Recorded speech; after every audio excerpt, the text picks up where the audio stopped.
Colour grading है क्या? और एज अ कलरिस्ट आपका क्या रोल रहता है? My job as a colourist is to understand जो सिनेमेटोग्राफर और डायरेक्टर है वो किस इमोशंस को कन्वे करना चाहता है through the colour. If you watch the horror movie even without sound, आप साउंड ऑफ कर दीजिए, आप फील कर पाएंगे, आपको डर लगना शुरू हो जाएगा through the colours. Biggest misconceptions क्या है कलर ग्रेडिंग के? सो बिगेस्ट मिसकंसेप्शन ये है कि इमेज को ब्राइट करना, इमेज को डार्क करना, सैचुरेट करना, डीसैचुरेट करना, दैट्स कलर। कौन से सॉफ्टवेयर आप प्रेफर करते हो for the editing and colour grading? मैं रिजॉल्व यूज कर रहा हूँ, that's the software by Blackmagic Design. And इसको यूज़ करने का सबसे बड़ा रीज़न है कि आप पूरे प्रोजेक्ट को इसके अंदर ही कंप्लीट कर सको, from editing to grading to sound designing to VFX, all that in the one. Maybe post houses है, वो पोस्ट हाउसेस क्या है, अभी रिजॉल्व के ऊपर ज़्यादा उन टैलेंट्स को ज़्यादा सपोर्ट कर रही है जो रिजॉल्व का यूज कर। अगर आप 50 लोगों को देखोगे तो 50 में से 48 लोग आपको पायरेटेड सॉफ्टवेयर के पर्सपेक्टिव में देखने को मिलेगा। सब पायरेटेड सॉफ्टवेयर का यूज़ कर रहे हैं। ये भी क्वेश्चन पूछा जाता है कि उसका डाउन साइड क्या है। रिजॉल्व में सबसे बेस्ट आपको क्या लगता है? फोटोशॉप के अंदर एक बैकग्राउंड को कट करना होता है तो 50 टूल है। एग्जाम्पल लासो टूल है, मैग्नेटिक टूल है, किसी को कुछ पसंद है, किसी को कुछ पसंद। रीडिंग के अंदर भी एक काम करने के डिफरेंट मेथड्स डिपेंड करता है कि वो प्रोजेक्ट कैसा। As a colourist, as an editor, किस तरह के हार्डवेयर होने चाहिए? एज अ कलरिस्ट अगर मैं प्रोफेशनली बात करता हूँ तो मेजरली 3 टाइप की डिस्प्लेज होती हैं। हम इसको बोलते हैं dewy display, reference monitor and client monitor. अगर आपके पास नहीं है तो you can continue with the one display. But एक जो इम्पॉर्टेंट चीज़ है दैट इज कैलिब्रेशन। ये वो मॉनिटर है जिसके ऊपर मैं ट्रस्ट कर सकता कौन से मॉनिटर सजेस्ट करना चाहोगे आप दोस्तों? हूँ। It depend on the budget. So जितने भी बेसिक ब्रांड्स हैं जैसे बेनक्यू है, असूस है, ये एक्चुअली कोई रेफरेंस मॉनिटर्स नहीं है। या कोई भी एक कलरिस्ट जब किसी भी प्रोडक्ट को या मॉनिटर को बाई करने के लिए जाता है, they only just see the one expect, that is for. ऐसा नहीं है।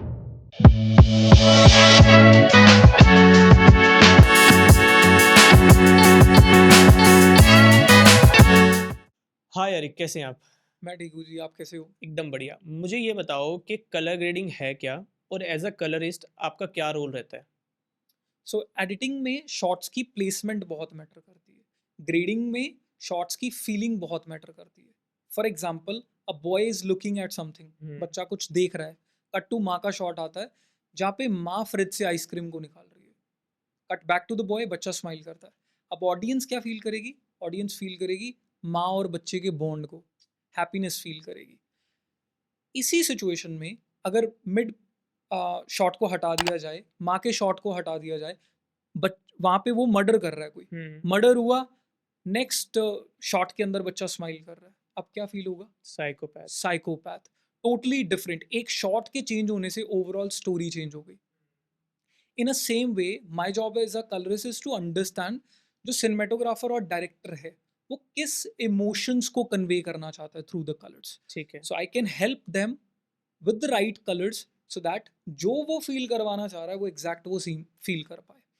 और अगर अ, थोड़ा सा और आपकी ऑडियंस को सिंपल लैंग्वेज में समझाना चाहूँ, तो अगर आप किसी भी मूवी को देख रहे हैं, if you watch the horror movie even without sound, आप साउंड ऑफ कर दीजिए, आप फील कर पाएंगे, आपको डर लगना शुरू हो जाएगा थ्रू द कलर्स। आप किसी हैप्पीनेस को देख रहे हैं, आप किसी ऐसी मोमेंट को देख रहे हैं, तो you can feel the actual happiness through those specific frames. तो that is a language of colour जहाँ पे बताने की ज़रूरत नहीं पड़ती, कलर्स ही बहुत कुछ बयान कर देते हैं। तो ठीक आई है। Think that's the main thing. ठीक है, मैं जानना चाहूँगा कि आपकी जर्नी कहाँ से स्टार्ट होती है? ये कहाँ से ये आपको लगा कि आपको एज अ एक कलरिस्ट बनना है? एक्चुअली मैं सिंगर बनना चाहता था, I want to become singer. Hmm. Family का जो बैकग्राउंड था that is not very strong, come from the middle class family. But जैसे तैसे स्ट्रगल करके मैंने अपने म्यूज़िक वीडियो को रिकॉर्ड किया। वो म्यूज़िक वीडियो पोस्ट प्रोडक्शन के अंदर गया, मैंने पैसा बहुत ख़राब किया वो स्ट्रगल के कारण। बट एक जो मैंने अपनी मेरे को लगता है कि वो चीज़ ने मेरा पूरा करियर बना दिया। वो मेरा सॉन्ग पोस्ट प्रोडक्शन के अंदर गया, जहाँ पे मुझे फर्स्ट टाइम एडिटिंग का सॉफ्टवेयर देखने को मिला था। हुँ, एंड यूजुअली मैं बहुत जल्दी बोर हो जाता हूँ, जल्दी से चीज़ों से। बट उसी दिन से मैंने डिसाइड कर लिया था कि मुझे यही करना है, यही सीखना है। I take the software, come back home, और उस दिन से लेके आज तक सीखते ही जा रहे हैं। That is a journey. जो भी सीखा है सेल्फ लर्निंग पे सीखा है। एक होता है बनी बनाई प्लेट में खाना मिल गया, खा लिया। हुँ। हमें ऐसा नहीं मिला। हमने बनाना भी सीखा, बनाया भी खुद, बट खिला सबको रहे हैं। किस तरह के फेलियर्स देखने को मिले थ्रू आउट द जर्नी? हर किसी की लाइफ में अप एंड डाउन्स आते हैं। हर किसी की लाइफ में फेलियर्स होते हैं। आपकी अलग स्टोरी है, यहाँ पे और जो इस शो के अंदर बैठे हैं उनकी अलग स्टोरी है। हर किसी की लाइफ में फेलियर्स है। मैं किसी भी चीज़ को फेलियर नहीं मानता हूँ। आप स्कूल में फाइनल एग्जाम देते हो ना, हुँ, उसके हुँ। पहले छोटे छोटे टेस्ट देते हो। बिल्कुल। जिंदगी, लाइफ, नेचर, गॉड, मैं बहुत बिलीव करता हूँ, और ये टेस्ट चल रहे हैं आपके। ये टेस्ट है जो हुँ, फाइनल एग्जाम की तैयारी हो रही है। तो ये छोटे छोटे एग्जाम्स नेचर आपसे लेता है to prepare for the final result. So ये छोटी छोटी चीज़ें जो आई हैं लाइफ में बहुत कुछ सिखा के गई हैं। जैसे फॉर एग्जांपल मैंने स्ट्रगल टाइम में पीसीस को बिल्ड किया था, उसने ओके। मेरे को स्ट्रॉन्ग बेस दिया। हुँ, हुँ, आज मेरे पास कोई भी हार्डवेयर आता है, मैं बहुत इजीली उसको पेशेंसफुली हुँ, अंडरस्टैंड कर पाता हूँ। वो पेशेंस कहाँ से आया था? वहाँ से। टेक्निकल नॉलेज कहाँ से आई थी? वहाँ से। हुँ, बिजनेस बहुत सारे फेल किए। बिजनेस से के फेलियर से क्या सीखने को मिला? आज वो सारे चैप्टर्स, वो सारी चीज़ें आज मेरे इस इंस्टीट्यूट को बिल्ड करने में काम आई। तो बिजनेस पॉइंट ऑफ व्यू में अगर मैं बात करूँ, जब बिजनेस को फेल करते हैं, सो एज अ पर्सन जब मैंने स्टार्ट किया था, बिजनेस में बहुत सारी चीज़ें होती हैं। फ्लो कैसे वर्क करता है, बिजनेस कैसे वर्क करता है, टैक्सेस कैसे वर्क करता है, हमें कुछ नहीं सिखाया गया। हमने सारी चीज़ें यहाँ पे आके खुद सीखी हैं। Hmm, hmm, hmm. So that's the way. मेरा एक सवाल है आपसे कि मैंने लास्ट पॉडकास्ट में भी पूछा था और मैंने ये सोचा है कि मैं हर क्रिएटर से ये पूछूँगा, हर आर्टिस्ट से ये पूछूँगा कि अगर आज आप कलरिस्ट ना होते तो आप क्या होते? इस सवाल का आंसर आज भी मेरे पास नहीं है। आज भी जब सोचता हूँ, तो ना ही मैं स्टडीज़ में अच्छा था, ना ही फैमिली का कोई बहुत बड़ा बिज़नेस था। बट एक चीज़ माइंड में थी कि भाई कुछ करना है, हुँ, कुछ बड़ा करना है, क्योंकि सपने औकात से बहुत बड़े थे। और ज़िंदगी उसको नहीं देती जिसको चाहिए, ज़िंदगी उसको देती है जिसको चाहिए ही चाहिए। और मुझे तो चाहिए ही चाहिए था, मेरे पास तो था ही कुछ नहीं। हमने सारी चीज़ें आँखों के सामने बनती हुई देखी हैं। हुँ, बेसिक फ्रिज, एसी, टीवी, ये सारी चीज़ें नहीं थी मेरे घर में। मैंने उस पॉइंट से हर चीज़ को अपनी आँखों के सामने बनता हुआ देखा है। मैं अगर आपको थोड़ा-सा अ, बताऊँ, तो एक्चुअली मेरे मदर जो छोटे बच्चों का क्रैच होता है वहाँ पे पढ़ाते थे। ₹500 पर मंथ उनको मिलते थे।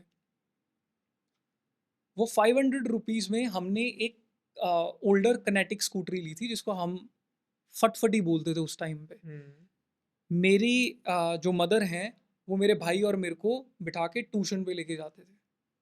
हम वहाँ पे घूमने जाते थे उसी स्ट्रक्चर में। तो मैं तो उस बैकग्राउंड से आया हूँ, हमारे पास तो था ही कुछ नहीं। तो मुझे तो सब कुछ चाहिए था, और मेहनत भी बहुत ज़्यादा करनी थी मुझे, हुँ। कुछ तो करना था, कोई ऑप्शन ही नहीं था और। ठीक है, चलो हम थोड़ा-सा अब इसको कलर ग्रेडिंग की तरफ लेके जाते हैं। मुझे सबसे पहले ये बताओ कि आपको क्या लगता है कि बिगेस्ट मिसकंसेप्शंस क्या हैं कलर ग्रेडिंग के? सो बिगेस्ट मिसकंसेप्शन ये है कि इमेज को ब्राइट करना, इमेज को डार्क करना, सैचुरेट करना, डीसैचुरेट करना, that's colour grading. Actually it's a language.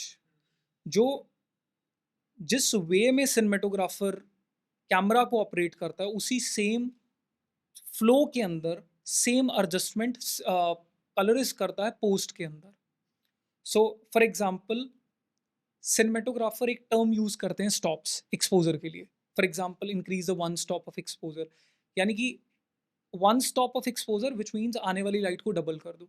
जब सिनेमेटोग्राफर हमारे साथ ग्रेडिंग सूट के अंदर होते हैं, तो कभी भी इस लैंग्वेज में बात नहीं करते हैं कि इमेज को ब्राइटन कर दो, डार्कन कर दो। Professional colourist always talk in the same language, और हमें सेम रिस्पॉन्सेज को डिलीवर करना होता है। हुँ, अगर वन स्टॉप ऑफ एक्सपोजर मैंने पोस्ट के अंदर इंक्रीज किया, तो आई दे वांट और I want they get the similar result, कि उनको सिमिलर कैमरा के अंदर जैसे उन्होंने स्टॉप इंक्रीज किया था, उसी सेम वे में और सेम मैकेनिज्म में उनको सेम रिजल्ट मिलना चाहिए। ठीक है। कौन से सॉफ्टवेयर आप प्रेफ़र करते हो कि for the editing and colour grading? So actually मैं रिजॉल्व ही यूज़ कर रहा हूँ, और बहुत स्ट्रॉन्ग रीज़न है रिजॉल्व को यूज़ करने का। प्लस एडिटिंग साइड भी अगर आपने पूछा है क्वेश्चन, तो उसको भी मैं क्लैरिटी से क्लियर करता हूँ। फर्स्ट ऑफ ऑल तो मैं रिजॉल्व यूज़ कर रहा हूँ, that's the software by Blackmagic Design. And इसको यूज़ करने का सबसे बड़ा रीज़न है कि आप पूरे प्रोजेक्ट को इसके अंदर ही कंप्लीट कर सकते हो, from editing to grading to sound designing to VFX, all that in the one software. So जितने भी पोस्ट हाउसेस हैं, वो पोस्ट हाउसेस क्या हैं, अभी रिजॉल्व के ऊपर ज़्यादा, उन टैलेंट्स को ज़्यादा सपोर्ट कर रही हैं जो रिजॉल्व का यूज़ करते हैं, बिकॉज ऑफ मेजर रीज़न। जैसे फॉर एग्जांपल एडिटिंग के अंदर mainly Final Cut Pro and Premiere Pro use होता है, बिल्कुल। हमारे एविड भी यूज़ होता है। हुँ, तो हुँ। हमारे पास वो प्रोजेक्ट्स आते हैं एडिट कंप्लीट किए हुए, then we can open through the XML in the Resolve, and there are lot of ways. तो हम रिजॉल्व के अंदर ओपन करते हैं, बट वहाँ पे प्रॉब्लम क्या आती है, जब आप एक सॉफ्टवेयर की टाइमलाइन को दूसरे सॉफ्टवेयर की टाइमलाइन के अंदर लेके जा रहे हो, बहुत सारे एरर आने के चांसेस होते हैं। हुँ, हुँ, हुँ। बहुत सारे एरर आते भी हैं जिसकी वजह से बहुत ज़्यादा टाइम वेस्ट होता है। तो पोस्ट हाउसेस को ऐसे, पोस्ट स्टूडियो पोस्ट हाउसेस को ऐसे सॉफ्टवेयर की तलाश थी या है, जो एक ही सब काम को एक ही सॉफ्टवेयर के अंदर कंप्लीट कर पाए, और कोलैबोरेशन बहुत आसान होगी। हुँ, आपने एडिटिंग को कंप्लीट कर दिया एक प्रोजेक्ट के अंदर, आपने मुझे प्रोजेक्ट सेंड किया, मैं आराम से उसको ग्रेड कर सकता हूँ। मुझे कोई भी एक टाइमलाइन को दूसरी सॉफ्टवेयर में लेके जाने की कोई टेंशन नहीं है, कोई एरर आने के चांसेस नहीं है। टाइम कोड सेम है, जिस टाइम कोड पे आपने एडिट किया है, उसी टाइम कोड में मेरे को पेज के अंदर वही सेम टाइम कोड देखने को मिलेगा ग्रेडिंग के लिए, and I can grade those images. तो कोई भी वो चेंजेस मुझे नहीं करने पड़ेंगे। वाइल जब आप फाइनल कट प्रो या प्रीमियर प्रो से टाइमलाइन को लेके आते हो, तो आपने फील किया होगा बहुत सारे शॉर्ट्स मिसिंग हो जाते हैं because of the different time codes. Her software का टाइम कोड को कैलकुलेट करने का डिफरेंट वे है, हुँ, हुँ, हुँ। रिजॉल्व का डिफरेंट वे है। तो वो मैच नहीं होता, तो बहुत सारे एरर्स आते हैं जिसकी वजह से बहुत ज़्यादा टाइम वेस्ट होता है।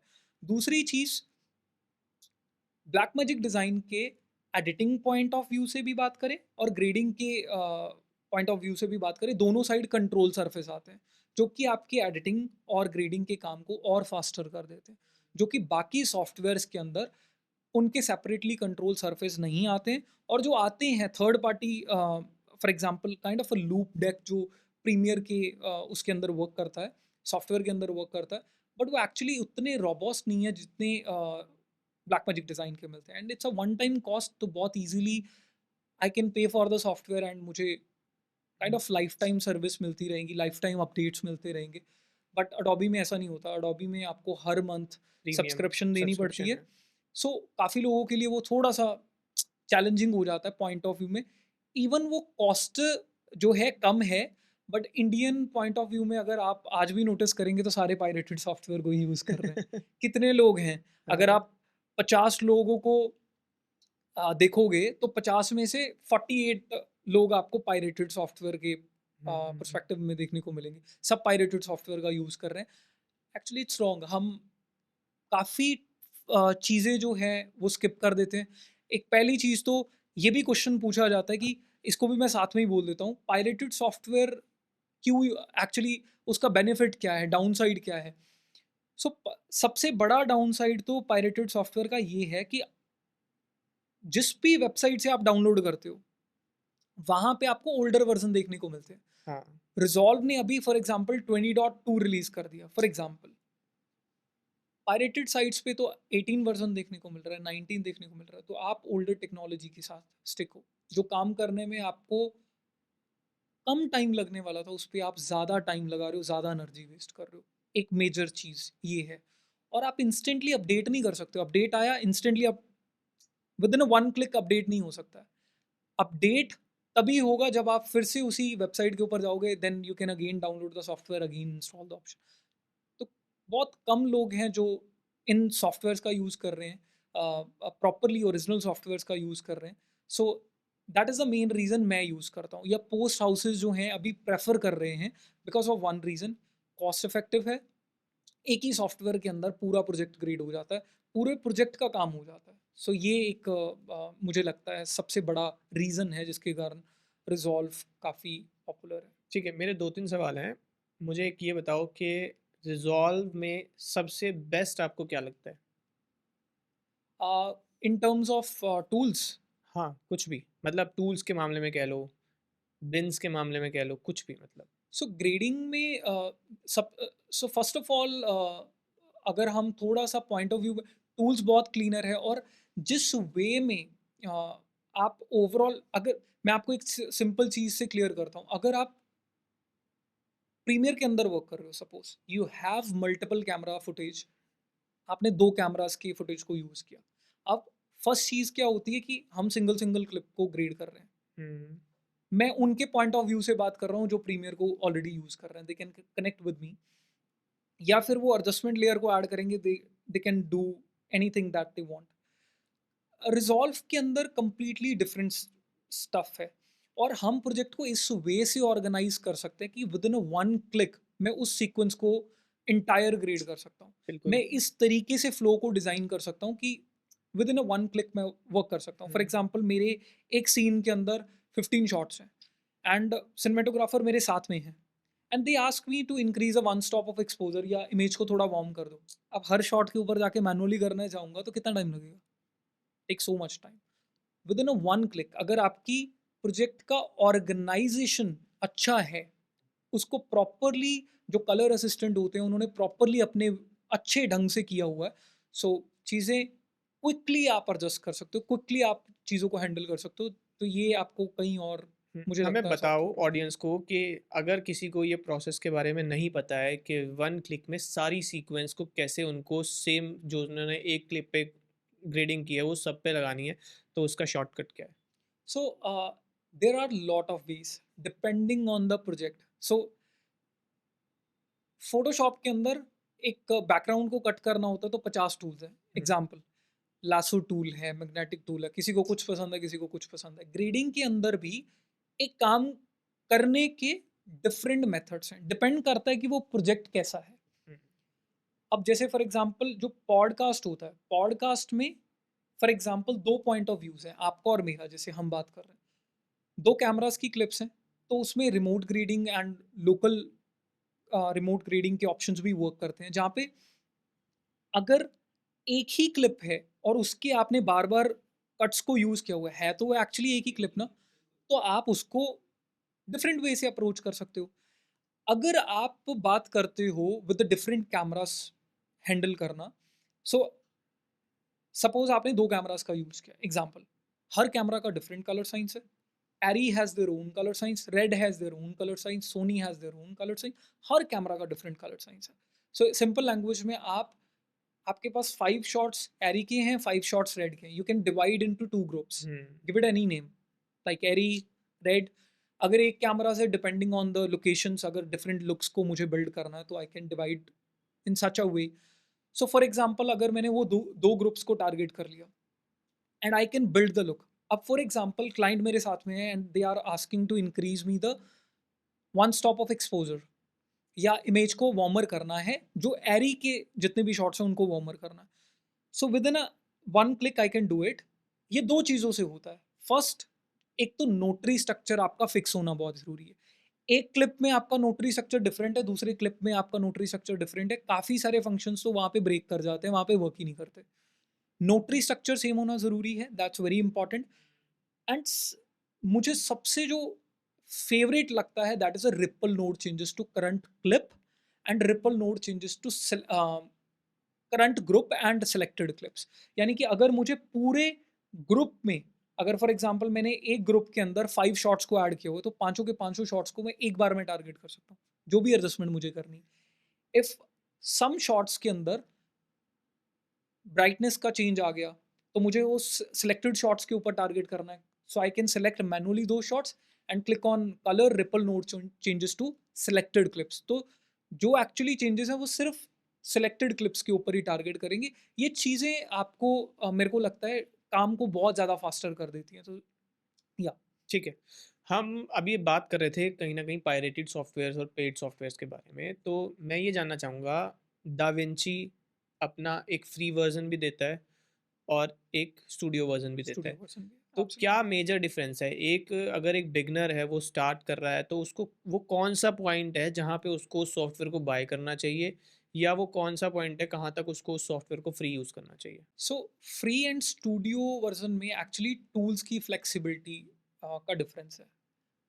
जब भी हम सीखने की शुरुआत करते हैं फॉर एग्जांपल, तो ऐसा नहीं है कि मैं कोई टूल को यूज़ कर रहा हूँ, कुछ टूल्स को यूज़ नहीं कर रहा हूँ। मेरे ग्रेडिंग के अंदर मैं जब कलर पॉइंट ऑफ व्यू पे वर्क करता हूँ, आई यूज़ लॉट ऑफ टूल्स। जब मैं टेक्सचर वाइज वर्क करता हूँ, I can use lot of tools, जहाँ पे एफएक्स हम यूज़ करते हैं। तो मुझे लगता है कि अ, आप टेस्ट आउट कर सकते हैं देखने के लिए, अगर आप किसी भी और सॉफ्टवेयर से स्विच कर रहे हो, प्रीमियर से स्विच कर रहे हो।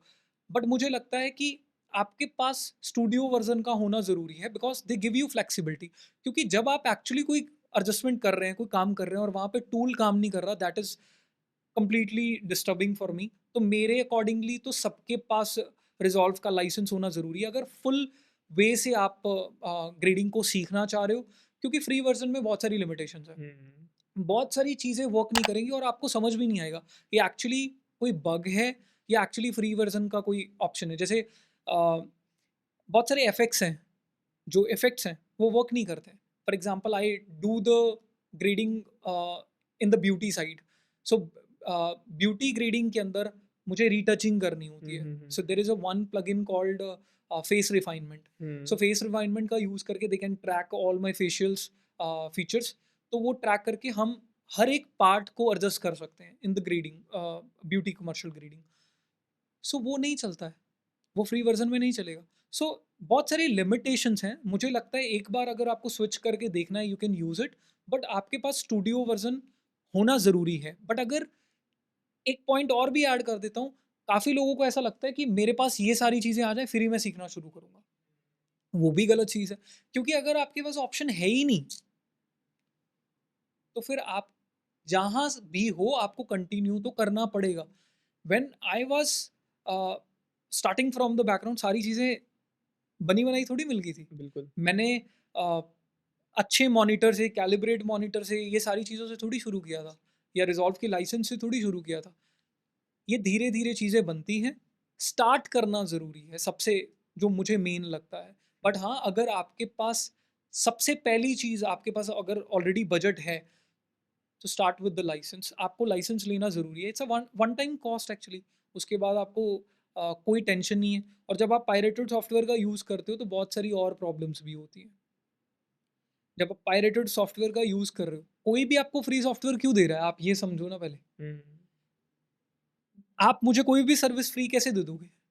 आपका कोई तो हिडन मोटिव होगा। बिल्कुल। तो जो पायरेटेड सॉफ्टवेयर्स आपको दे रहे हैं, जो भी डेवलपर्स हैं, उनके बैकग्राउंड पे कुछ कोडिंग्स के अंदर ऐसी चीज़ें डाली होती हैं जहाँ पे आपके वो सिस्टम के हार्डवेयर को या आपके फाइल्स को करप्ट कर सकती हैं। हुँ, और बहुत सारे ऐसे फंक्शंस बंद हो जाते हैं जहाँ पे पायरेटेड के कारण वो बेसिकली बंद हो जाते हैं, जहाँ पे उनको सॉफ्टवेयर चलाने के लिए कुछ ऑप्शंस को डेडिकेटेडली बंद करना पड़ता है। जैसे काफ़ी लोगों ने नोटिस किया होगा, पायरेटेड सॉफ्टवेयर जब जो भी यूज़ करते हैं, वो मेरी बातों के साथ कनेक्ट करेंगे। रेंडर पेज पे बेमतलब के ग्लिचेस आना, बग्स आने, ये प्रॉब्लम्स देखने को मिलती है। तो जितना टाइम और जितनी एनर्जी आपकी काम में जानी थी, वो सॉफ्टवेयर को ठीक करने में जा रही है। हुँ। सो मेरे अकॉर्डिंगली लाइसेंस सबके पास होना चाहिए, जो भी सीरियस है। ये तो बात हो गई सॉफ्टवेयर्स की। मैं ये जानना चाहूँगा कि क्या हार्डवेयर कौन से हार्डवेयर नेसेसरी हैं एक as a colourist, as an editor किस तरह के हार्डवेयर्स होने चाहिए?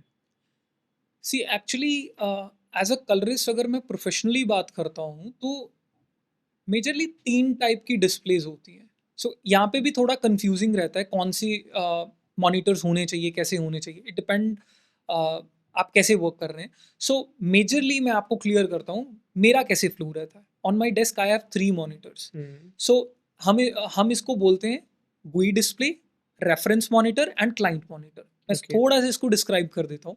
सो GUI stands for graphical user interface. Okay, इनके ऊपर जस्ट हम सॉफ्टवेयर के साथ इंटरैक्ट करते हैं, यानी कि हम फाइनल इमेज इसके ऊपर नहीं देखते हैं। So on the first monitor I have interaction with the software. पूरा सॉफ्टवेयर होता है, पूरी ओवरऑल टाइमलाइंस, क्लिप्स मुझे दिखाई देती है। On the second display, that is for scopes. ये ऑप्शनल है। अगर आपके पास है तो भी ठीक है, नहीं है तो उसी फर्स्ट जो मॉनिटर है उसके अंदर आप स्कोप्स को एक्टिवेट कर सकते हो, बट इफ़ यू हैव तो डेडिकेटेड थर्ड पार्टी स्कोप्स भी आते हैं जो मैं पर्सनली अपने वर्कफ्लो के अंदर यूज़ करता हूँ। It's a kind of a omni scopes करके आते हैं जो आपको और ज़्यादा फ्लेक्सिबिलिटी देते हैं। हुँ, बट अगर आपके पास नहीं है तो you can continue with the one display. But एक जो इम्पॉर्टेंट चीज़ है दैट इज़ कैलिब्रेटेड मॉनिटर। तो एक आपकी होगी सॉफ्टवेयर के लिए, सेकंड आपकी होगी स्कोप्स के लिए, centre is a calibrated monitor. Hmm, so we call it reference monitor. ये वो मॉनिटर है जिसके ऊपर मैं ट्रस्ट कर सकता हूँ। फाइनल इमेज मेरी ये दिखा रहा है, क्योंकि हर डिस्प्ले की डिफरेंट कैपेसिटी होती है कलर्स को रिप्रोड्यूस करने की। अब मैं हर किसी के अकॉर्डिंगली तो कंटेंट को ग्रेड नहीं कर सकता हूँ।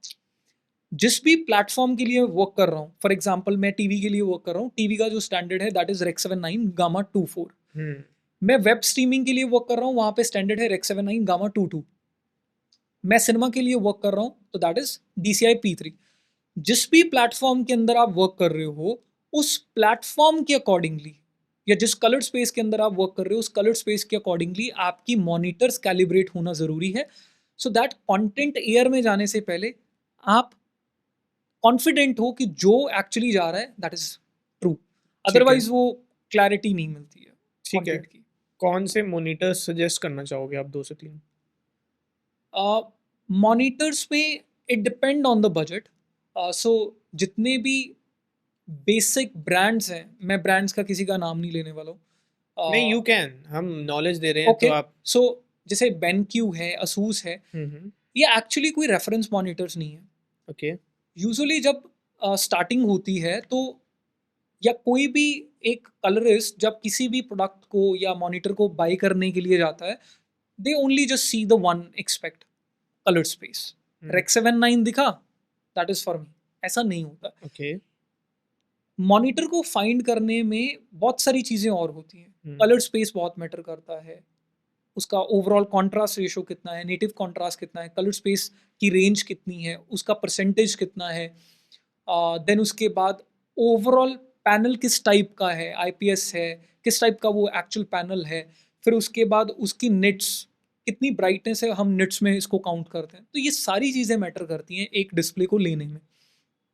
और मुझे लगता है 2 ही मॉनिटर्स जो मैं रिकमेंड करता हूँ that is FSI, Flander scientific. India में वो आपको नहीं देखने को मिलेंगे। ओके, बाहर के जो फॉरेनर्स हैं, आपको वहाँ पे जो इंटरनेशनल कलरिस्ट हैं वहाँ पे आपको ईज़िली एफएसआई देखने को मिल जाएगा। बट इंडिया में आपको देखने को नहीं मिलेगी बिकॉज़ कंपनी के पास बीएसआई मार्क नहीं है। तो ओके, यहाँ पे वो आ नहीं सकते हैं। दूसरी कंपनी जो है दैट इज़ आइज़ो। आइज़ो के मॉनिटर्स आपको इंडिया में जितने भी बड़े पोस्ट हाउसेज़ हैं वहाँ पे देखने को मिलेंगे।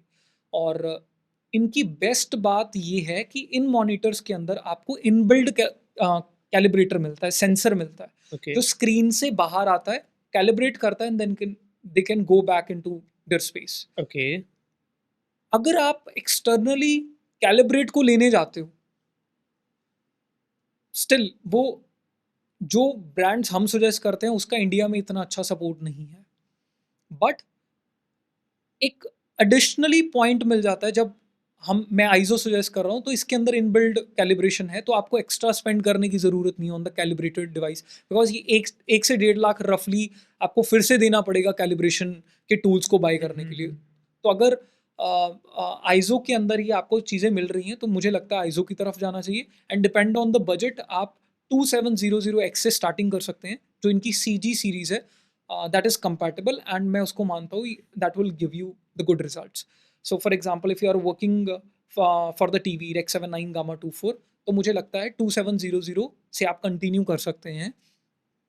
अगर आपको लगता है कि I work for the cinema, मैं DCI P3 के अंदर वर्क करना चाहता हूँ, तो आपको ऐसा मॉनिटर फाइंड करना चाहिए जहाँ पे कलर स्पेस वाइडर हो, जहाँ पे P3 का सपोर्ट होना चाहिए।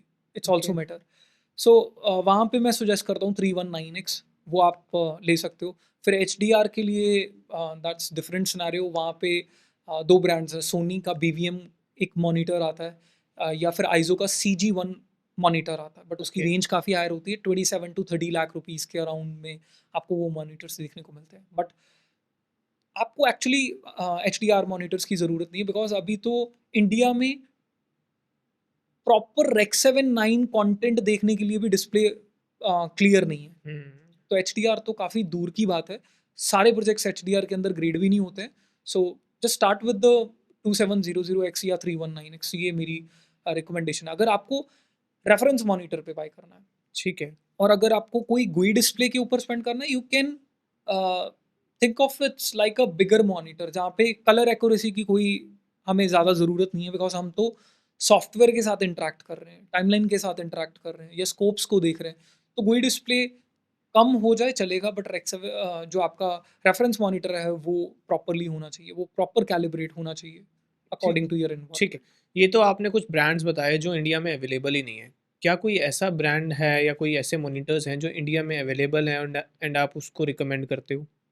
या that's I already clear that आइजो है, आइजो ही मैं सजेस्ट करता हूँ। ओके। और आपको जितने भी पोस्ट हाउसेज हैं, अच्छे हाउसेज हैं, वहाँ पे आपको आइजो ही देखने को मिलेगा। ठीक है। ये बात हुई मॉनिटर की। अब हम आते हैं सिस्टम पे। तो सिस्टम में आप क्या कॉन्फ़िगरेशन बोलते हो कि minimum configuration to maximum configuration क्या? सी हर सॉफ्टवेयर की कॉन्फ़िगरेशंस होती हैं जो उनके आपको स्टैंडर्ड्स बेसिक चीज़ें आपको देखने को मिल जाती हैं। बट मेरा मानना है कि इसमें कोई लिमिट ही नहीं होती है। हुँ, आप जितना भी बेटर पीसी ले सकते हो, जितना भी बेटर सिस्टम ले सकते हो, that can work in a number of ways. So आप अगर मेरा मैं इस सवाल को थोड़ा सा डिफरेंट वे से आंसर करूंगा। बिल्कुल।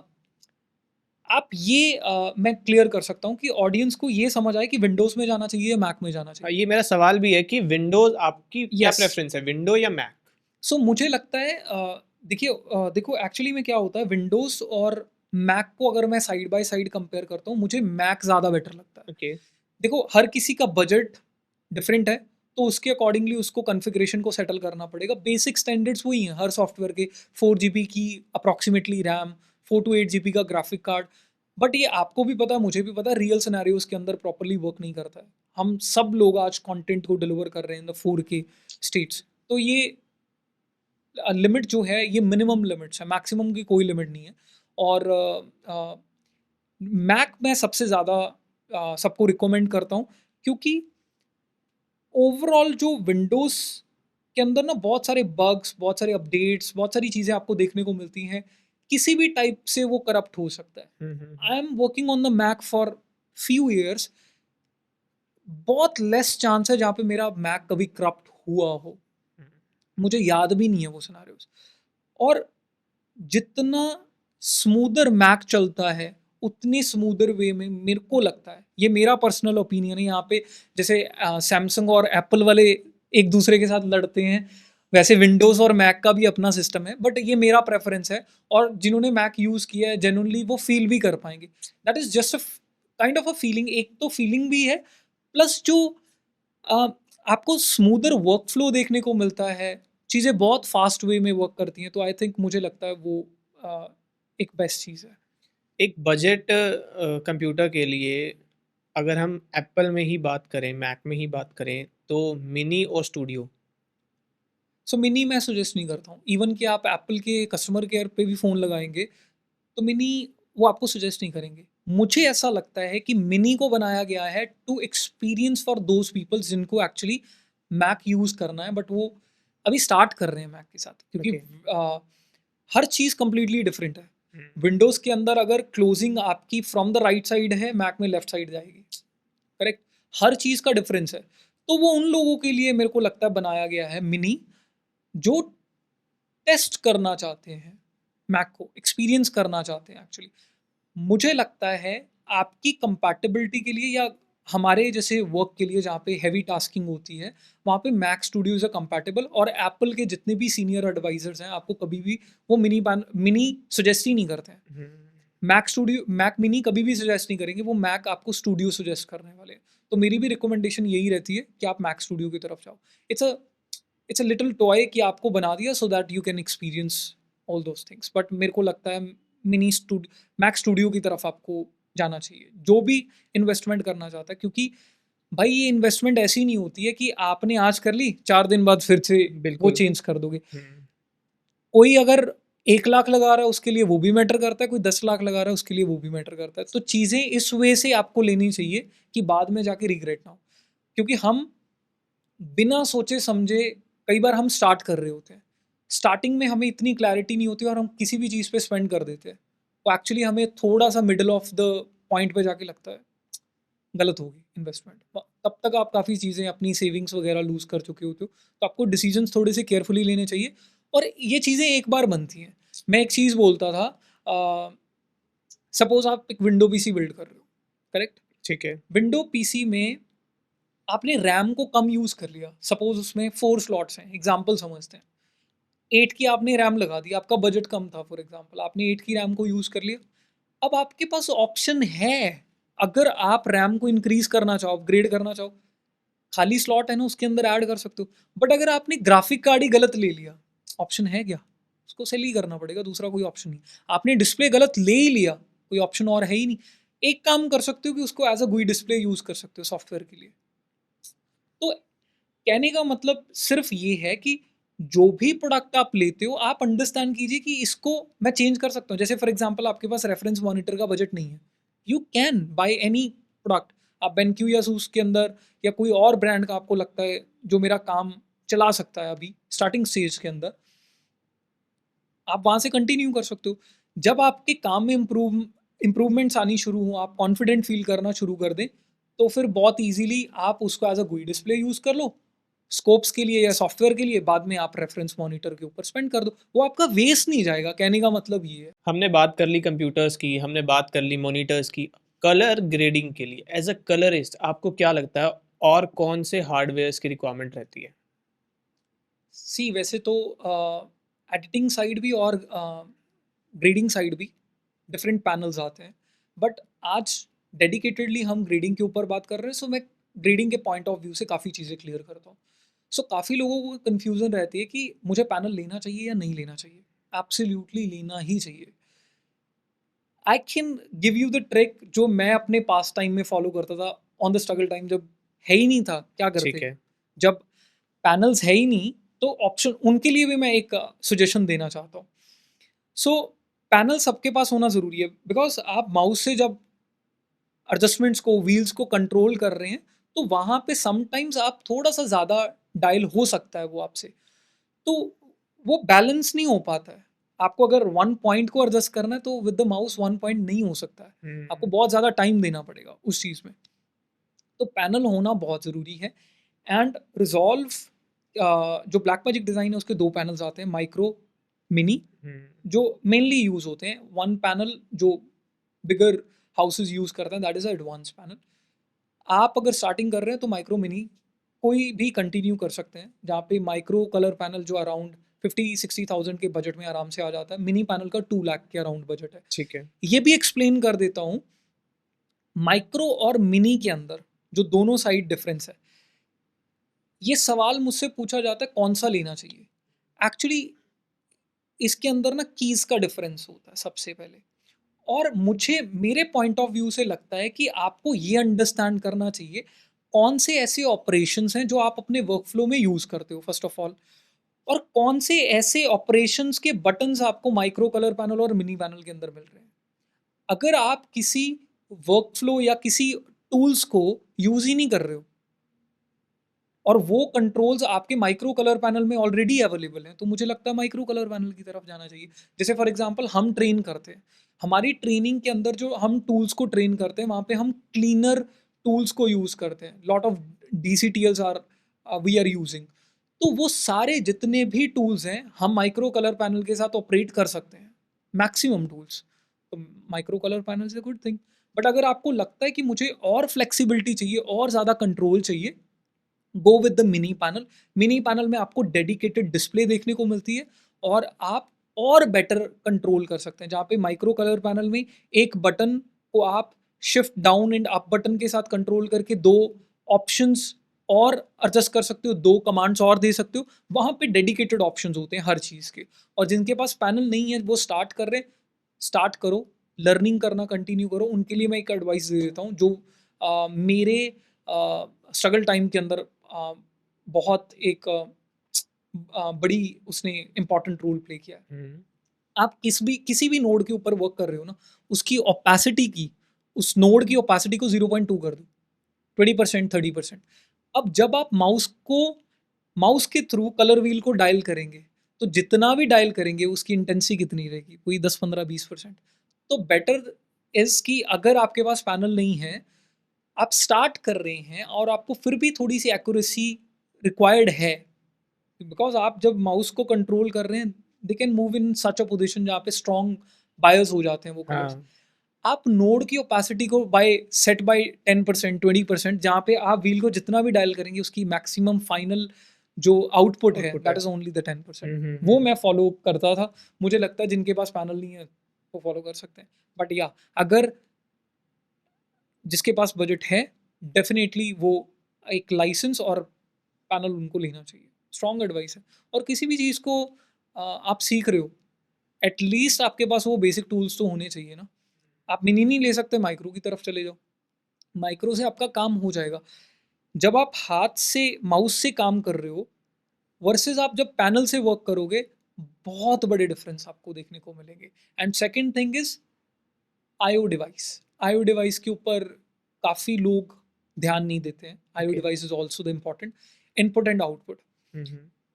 सो आपका जो सिग्नल आता है फ्रॉम द कंप्यूटर, हम वो डिस्प्ले को सेंड कर रहे हैं और वहाँ पे जो ग्राफिक कार्ड है, दे डू अल्टरनेशन अपने अकॉर्डिंगली। ठीक है। आईओ डिवाइस क्या करता है, इट्स अ सेंटर डिवाइस जो आपके ग्राफिक कार्ड का यूज़ नहीं करता है। They can take the signal from your system, IO device में जाता है, आईओ डिवाइस आगे ट्रांसफ़र करता है, तो वो विदाउट अल्टरनेशन होता है। और मैक में एक चीज़ और इसके साथ मैं कनेक्ट कर देता हूँ, मैक में बहुत लोगों को गामा शिफ्ट के इश्यूज़ आते हैं, यानी कि वो व्यूअर के ऊपर कुछ जो देख रहे हैं, आफ्टर रेंडरिंग टाइम वो चेंज हो जाता है। हुँ, तो वहाँ पे IO device is very helpful, reference monitor is really helpful.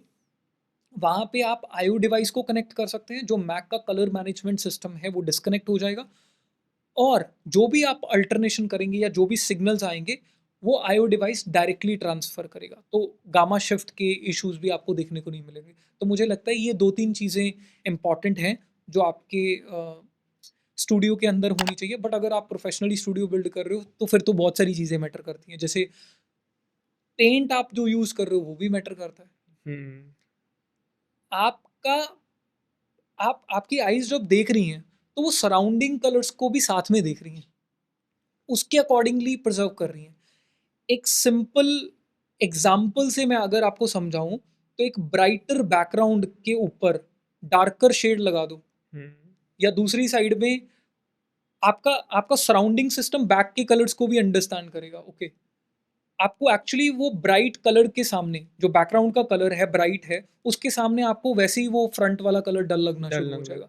सो वो एक ग्रेडिंग के अंदर जब आप ग्रेडिंग सूट को प्रॉपर्ली प्रोफेशनली बिल्ड कर रहे हो, तो ग्रेडिंग सूट के अंदर जो पेंट है, वो भी बहुत मैटर करता है। Which colour you prefer? Grey? Grey. So वहाँ पे एक ब्रांड है मुंशिल करके, N5, N7, N8 करके उनके शेड्स आते हैं, okay. You can use it. And उसके बाद बायस लाइटिंग होती है। सो बायस लाइटिंग मॉनिटर की बैक साइड पे हम यूज़ करते हैं। आपने कभी नोटिस किया होगा, हम रात को लाइट ऑफ करके टीवी को देख रहे हैं। हुँ, हुँ, एक शॉट आया सपोज़ जहाँ पे ब्राइटनेस बिल्कुल कम हो गई। हुँ। नेक्स्ट शॉट में ब्राइटनेस बहुत बढ़ गई। आपकी आँखों को सेटल होने में टाइम लगता है। आपकी आईज़ में बहुत ज़्यादा स्ट्रेन होना शुरू हो जाता है समटाइम्स। बट जब हम बायस लाइटिंग को ऐड करते हैं uh, in the kind of a monitor के बैक साइड पे, तो वो कांस्टेंट लाइट है, तो आपकी आईज़ को एक ब्राइटनेस से दूसरे ब्राइटनेस में जंप होने में स्ट्रेन नहीं लेना पड़ता, आँखों में ज़ोर नहीं लगता और एक रेफरेंस पॉइंट भी रहता है। Hmm, because according to the computer language D65 is a pure white point. So जब कलरिस्ट इमेज को व्हाइट बैलेंस करता है, तो एक रेफरेंस भी रहता है, जैसा कि मैंने आपको क्लियर किया कि सराउंडिंग को भी हमारी आईज अंडरस्टैंड करती है। तो आई थिंक फिर वो प्रोफेशनली जब आप चीज़ों को बिल्ड कर रहे हैं, तो फिर हर चीज़ इंपॉर्टेंट होती है। फिर 0.1% का भी आप चांस नहीं लेना चाहते हो जब आप अ, अच्छे ब्रांड्स के लिए वर्क करते हो। व्हेन यू आर स्टार्टिंग, तो वो चल जाता है। आप एट आप 80-90% अगर आपकी डिस्प्ले डिलीवर कर पा रही है, तो दैट्स ग्रेट। बट स्टार्ट करना तो ज़रूरी है ना। हुँ, अगर हुँ। वेट ही करते रह जाओगे, तो ना वो कभी चीज़ें आएँगी, ना वो कभी परफेक्ट चीज़ें बनेंगी और ना ही आप कभी शुरू कर पाओगे। तो स्टार्ट करना ज़रूरी है, चीज़ें अपने आप बनती जाएँगी। जब मैंने स्टार्ट किया था मेरे पास क्या था? एक बेसिक लैपटॉप था जहाँ पे हम सारी चीज़ें वर्क करते थे। आज सारी चीज़ें हैं। वो धीरे-धीरे, धीरे-धीरे जब आप काम करते हो, नॉलेज आती है, क्लाइंट्स का हैंडल करते हो, सब चीज़ें अपने आप बननी शुरू हो जाती हैं, बट स्टार्ट करना बहुत ज़रूरी है मुझे ठीक है। लगता है। लैपटॉप से एक सवाल आता है हार्डवेयर को लेके ही कि क्या मैक की डिस्प्लेज़ हैं वर्थ इट अगर हम बात नहीं, करें तो? एप्पल डिस्प्लेस को पोर्ट्रे इस वे से किया जाता है, एप्पल्स के जितने भी इवेंट होते हैं वहाँ पे पोर्ट्रे किया जाता है कि एप्पल डिस्प्लेस ग्रेडिंग के लिए बनी है। वहाँ पे मैंने एक आधे, जब एक्चुअली एप्पल डिस्प्ले लॉन्च हुई थी, चाहे वो एक्सडीआर थी या फिर एप्पल स्टूडियो डिस्प्ले थी, हुँ, तो वहाँ पे कलरिस्ट को दिखाया गया था कि पोर्ट्रे करके कि ये एक्चुअली मॉनिटर्स ग्रेडिंग के लिए बने। It's not. मैं आपको थोड़ा सा एक्सप्लेन कर देता हूँ। मोस्टली डिस्प्लेस एप्पल की जो बाय डिफॉल्ट आ रही हैं, that is in the P3 colour space. Okay. आप जिसमें वर्क कर रहे हो दैट इज रेक्स 79 स गामा 24 या 22 हुँ, मेजरली। आप ब्रॉडकास्ट के अंदर वर्क कर रहे हो, टीवीज के लिए वर्क कर रहे हो, 24 स्टैंडर्ड है रेक्स 79। आप वेब स्ट्रीमिंग के अंदर वर्क कर रहे हो, 22 है रेक्स 79 गामा 22। आपकी डिस्प्ले P3 के ऊपर सेट है, रिजॉल्व से जो आउटपुट आप निकाल रहे हो that is Rec 79 gamma 24। Mismatch हो गया, कलर्स हुँ, आपको वैसे ही एक्यूरेट नहीं दिखाई देंगे। तो एक्चुअली वो ट्रू नहीं है, और मैं कभी भी सजेस्ट नहीं करता हूँ एज अ रेफरेंस मॉनिटर आप उसको प्रॉपरली यूज़ करो। और कैलिब्रेशन पॉइंट ऑफ व्यू पे भी बहुत सारे एप्पल ने स्कोप्स नहीं दिए हुए हैं कि उसको आप प्रॉपर वे से कैलिब्रेट कर पाओ। ओके। तो मैं कभी भी सजेस्ट नहीं करता हूँ, इवन पोर्ट्रे किया जाता है एप्पल की तरफ से, but I never suggest as a reference monitor. वो लुक वाइज बहुत अच्छी लगती हैं आपके स्टूडियो में, अगर एस्थेटिक्स यस, मेंटेन करने के लिए अगर अच्छी वो है। डेस्क आपके टेबल पे हैं इट लुक गुड, बट वो प्रॉब्लम क्रिएट करती है बिकॉज आप जो वर्क कर रहे हो आफ्टर रेंडरिंग टाइम वो चेंज हो रहा है, हुँ, तो उसका सेंस ही नहीं बनता, आपको क्लैरिटी ही नहीं मिलेगी। अब मैंने रेंडर किया, मैंने ग्रेड किया प्रॉपर वे से, आपको मैंने शेयर किया, आप डिफरेंट प्लेटफॉर्म पे देख रहे हो, इट टोटली लुक डिफरेंट। और यहाँ पे उसको मैच करने के लिए many people are using rec 79 a colour space, that's totally wrong thing. So वो कलर स्पेस को डिज़ाइन किया गया for the Apple user.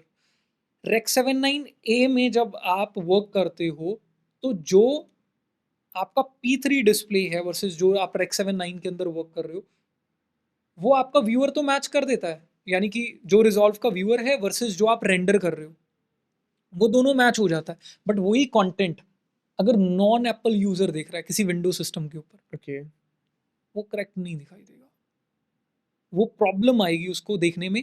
Colours बहुत ज़्यादा ब्राइटर, बहुत ज़्यादा सैचुरेट देखने को मिलेंगे।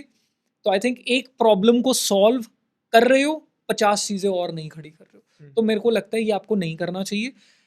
जिनके पास एक्चुअली प्रॉपर मॉनिटर्स नहीं हैं और वो वेब स्ट्रीमिंग के लिए वर्क कर रहे हैं, रेक्स 7924 की जगह उनको 22 पे रखना चाहिए स्टैंडर्ड्स। बिकॉज मोस्टली जो हम यूट्यूब्स देखते हैं वो मोबाइल डिवाइसेस के ऊपर ज़्यादातर दिखते हैं, और जितने भी हमारे ये डिवाइसेस हैं that is very close to 22, not 24। तो वो करना चाहिए। और जो प्रोफेशनल्स हैं उनको प्रॉपर वे से अपना कैलिब्रेट मॉनिटर कैलिब्रेट करना चाहिए, रेफरेंस मॉनिटर को प्रॉपर कैलिब्रेट करना चाहिए, आईओ डिवाइस का यूज़ करना चाहिए, और क्विक टाइम जिसका हम सब यूज़ करते हैं इमेज को देखने के लिए, प्रिव्यू रिव्यू के करने के लिए। लिए, नहीं यूज़ करना चाहिए। क्योंकि ये इसका मैक का जो कलर मैनेजमेंट सिस्टम है वो by air some kind of alternation करता है जिससे आपको कलर करेक्ट नहीं दिखाई देते हैं। Okay. So always use VLC या फिर थर्ड पार्टी किसी सॉफ्टवेयर को यूज़ करना चाहिए, क्विक टाइम नहीं यूज़ करना चाहिए। इवन कि प्रोफेशनल जो कलरिस्ट हैं वो मेरी बात के साथ कनेक्ट करेंगे, जब वो रेफरेंस मॉनिटर भी यूज़ कर रहे हैं और आईओ डिवाइस भी यूज़ कर रहे हैं तो वो क्विक टाइम पे कभी भी प्रीव्यू नहीं करते हैं। Okay. So they are using kind of a VLC softwares जहाँ पे non colour management system work करता है। ठीक है, परफेक्ट है। बहुत बहुत सारी चीज़ें थी जो बहुत सारे लोगों की क्लियर होंगी इससे, हार्डवेयर को लेके, सॉफ्टवेयर को लेके। चलिए अब आगे बढ़ते हैं। मुझे ये बताओ कि जब आपके पास डिफरेंट कैमरास के शॉट्स होते हैं, डिफरेंट लाइटिंग कंडीशंस के शॉट होते हैं, तो आप उसको कलर ग्रेड करते हुए उसमें कंसिस्टेंसी कैसे लेके आते हो? कैसे मेक श्योर करते हो कि सारी चीज़ें कंसिस्टेंट लगें बिल्कुल? Very good question. एक्चुअली ये डिफ़िकल्ट चैलेंज होता है। Every camera has their own colour science. हर कैमरा का डिफरेंट कलर साइंस है।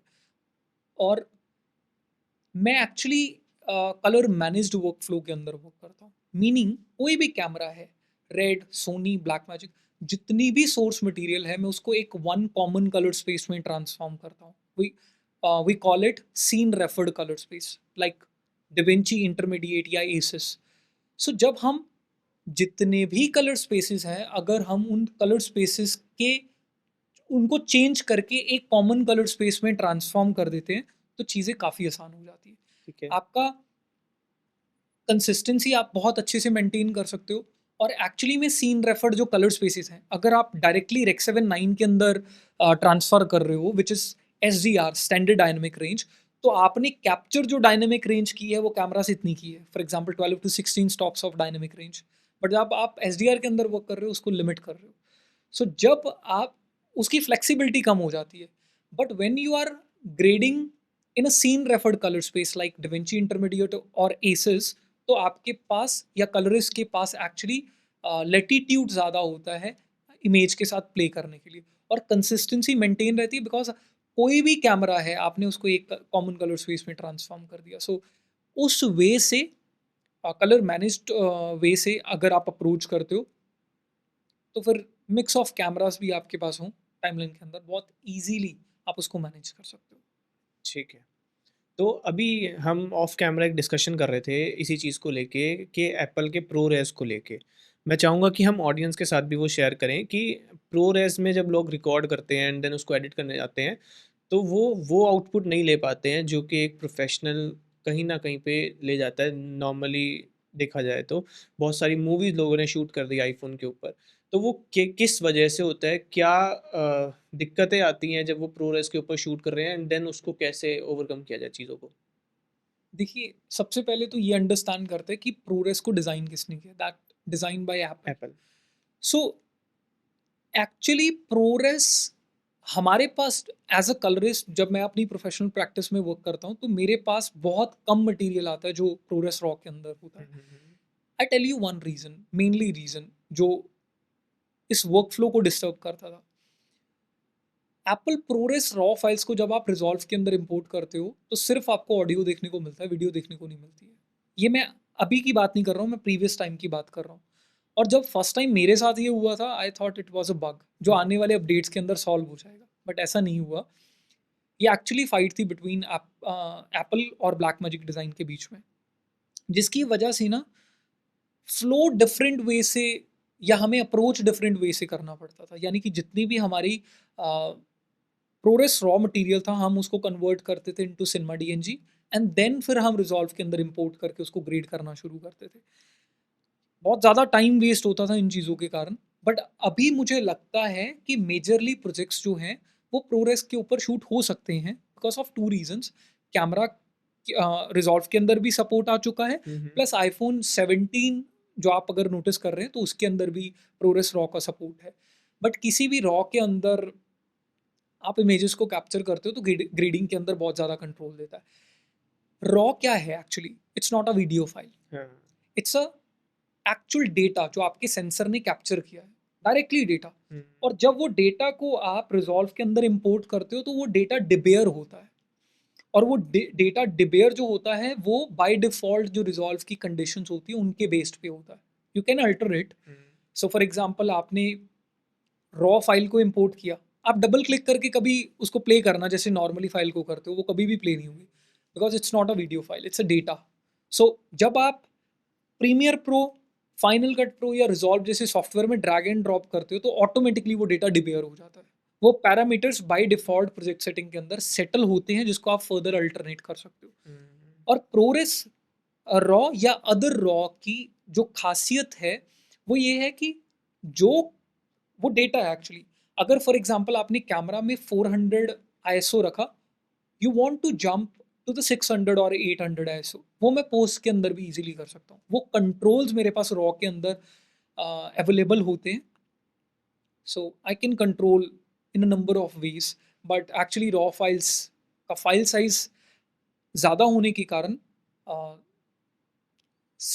जो कंपनीज हैं they can also give you the log hmm. Space, so जिससे आपका फाइल साइज भी कम हो और आपको डायनेमिक रेंज भी प्रॉपर मिल पाए। Rather than giving the data, they will give you the specific colour spaces like S log 2 3 cine, depending on your needs, depending on the project आप उसको चूज कर सकते हैं और डेटा कैमरा के अंदर ही डिपेयर हो जाता है। हुँ, हुँ, सो हुँ। आपको लेटीट्यूड भी मिल जाता है ग्रेडिंग के अंदर प्ले करने के लिए, प्लस आपका फाइल साइज भी कम हो जाता है।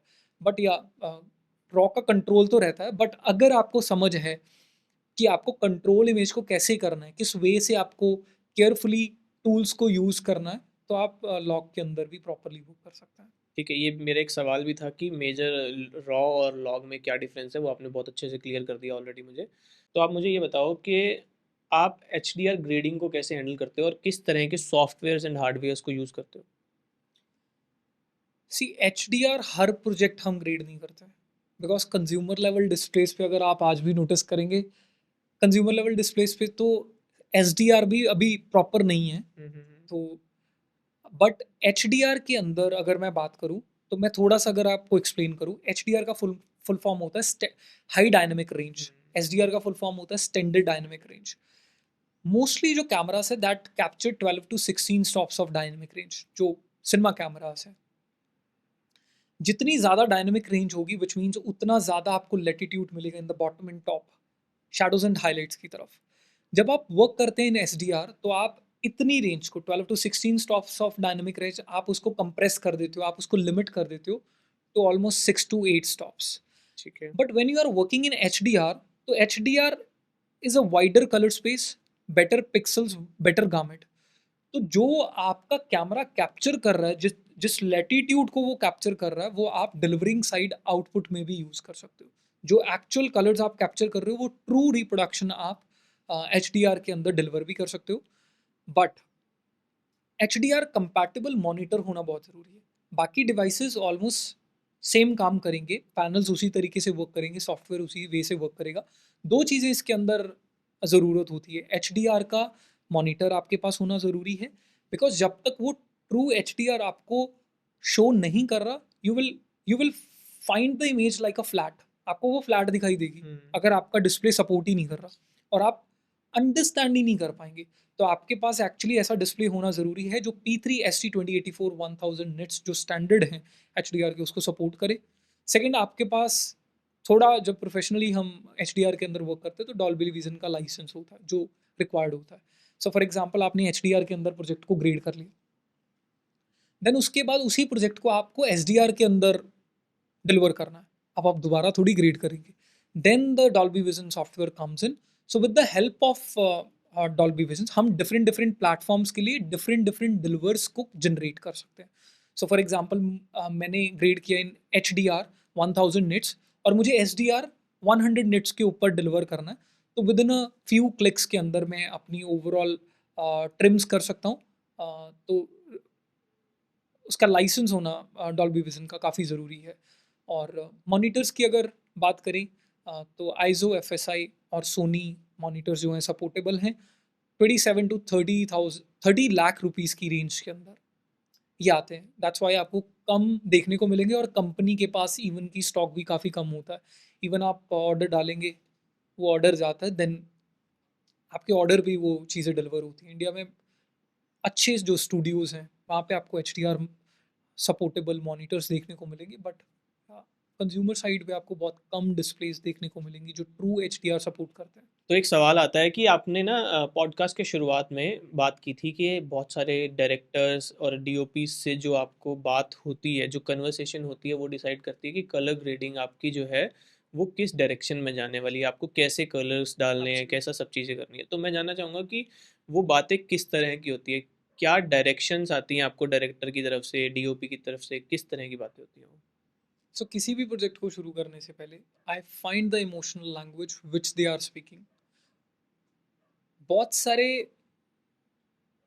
क्लाइंट्स डिस्क्राइब नहीं कर सकते in the words, hmm. So my goal is to understand what they are speaking, उनकी इमोशनल लैंग्वेज क्या है। वो सॉन्ग हो सकता है, म्यूजिक वीडियो हो सकती है, वो कोई रेफरेंस इमेज हो सकती है, वो कोई मूवी हो सकती है। So from that point, I will understand, okay, what type of contrast they want, what type of colors they want, what type of texture they want in the images. For example, many cinematographers like the very sharp images. Many are not liking. उनको लगता है कि I want some photochemical touch. It look like they're capturing on the film camera. So from that point, I will understand all these things. काफ़ी सालों में कई बार client नहीं बता पाता है, मेरे को ये सारी चीज़ें समझ आती हैं। सो जब ये कन्वर्सेशन होती है, मुझे एक्चुअल पता चल जाता है कि क्लाइंट किस डायरेक्शन के अंदर जाना चाहता है। एक सिंपली चीज़ बोलूँ, आप ड्राइवर हो या मैं ड्राइवर हूँ, हम गाड़ी को ड्राइव करके अपनी पैसेंजर को कहीं लेके जा रहे हैं। मैंने उनसे पूछा ही नहीं कि कहाँ लेके जाना है और उसने भी नहीं मुझे बताया। हम डेस्टिनेशन पे पहुँच गए और वहाँ पे पता चला कि हम गलत आ चुके, वापस जाना पड़ेगा फिर आपको। तो बेटर इसकी कन्वर्सेशन करो कि एक्चुअली वो क्या चाहते हैं। नहीं एक्सप्लेन कर पा रहे, ask them to show the reference, कोई म्यूजिक वीडियो या फीचर फिल्म, जिससे आपको क्लैरिटी मिल पाए कि व्हाट दे वांट। वो हमारी जर्नी को बहुत स्मूदर कर देता है। जिस डायरेक्शन के अंदर वो जाना चाहते हैं, I can go in the same direction. Otherwise मैं अपना काम कंप्लीट कर लूंगा एंड दे आर सेइंग कि मुझे ये तो नहीं चाहिए। हर किसी का पर्सपेक्टिव, मैंने आपको बोला ग्रेडिंग के अंदर some are liking this thing, some are liking this thing, इसमें कोई मैच नहीं हो सकता है।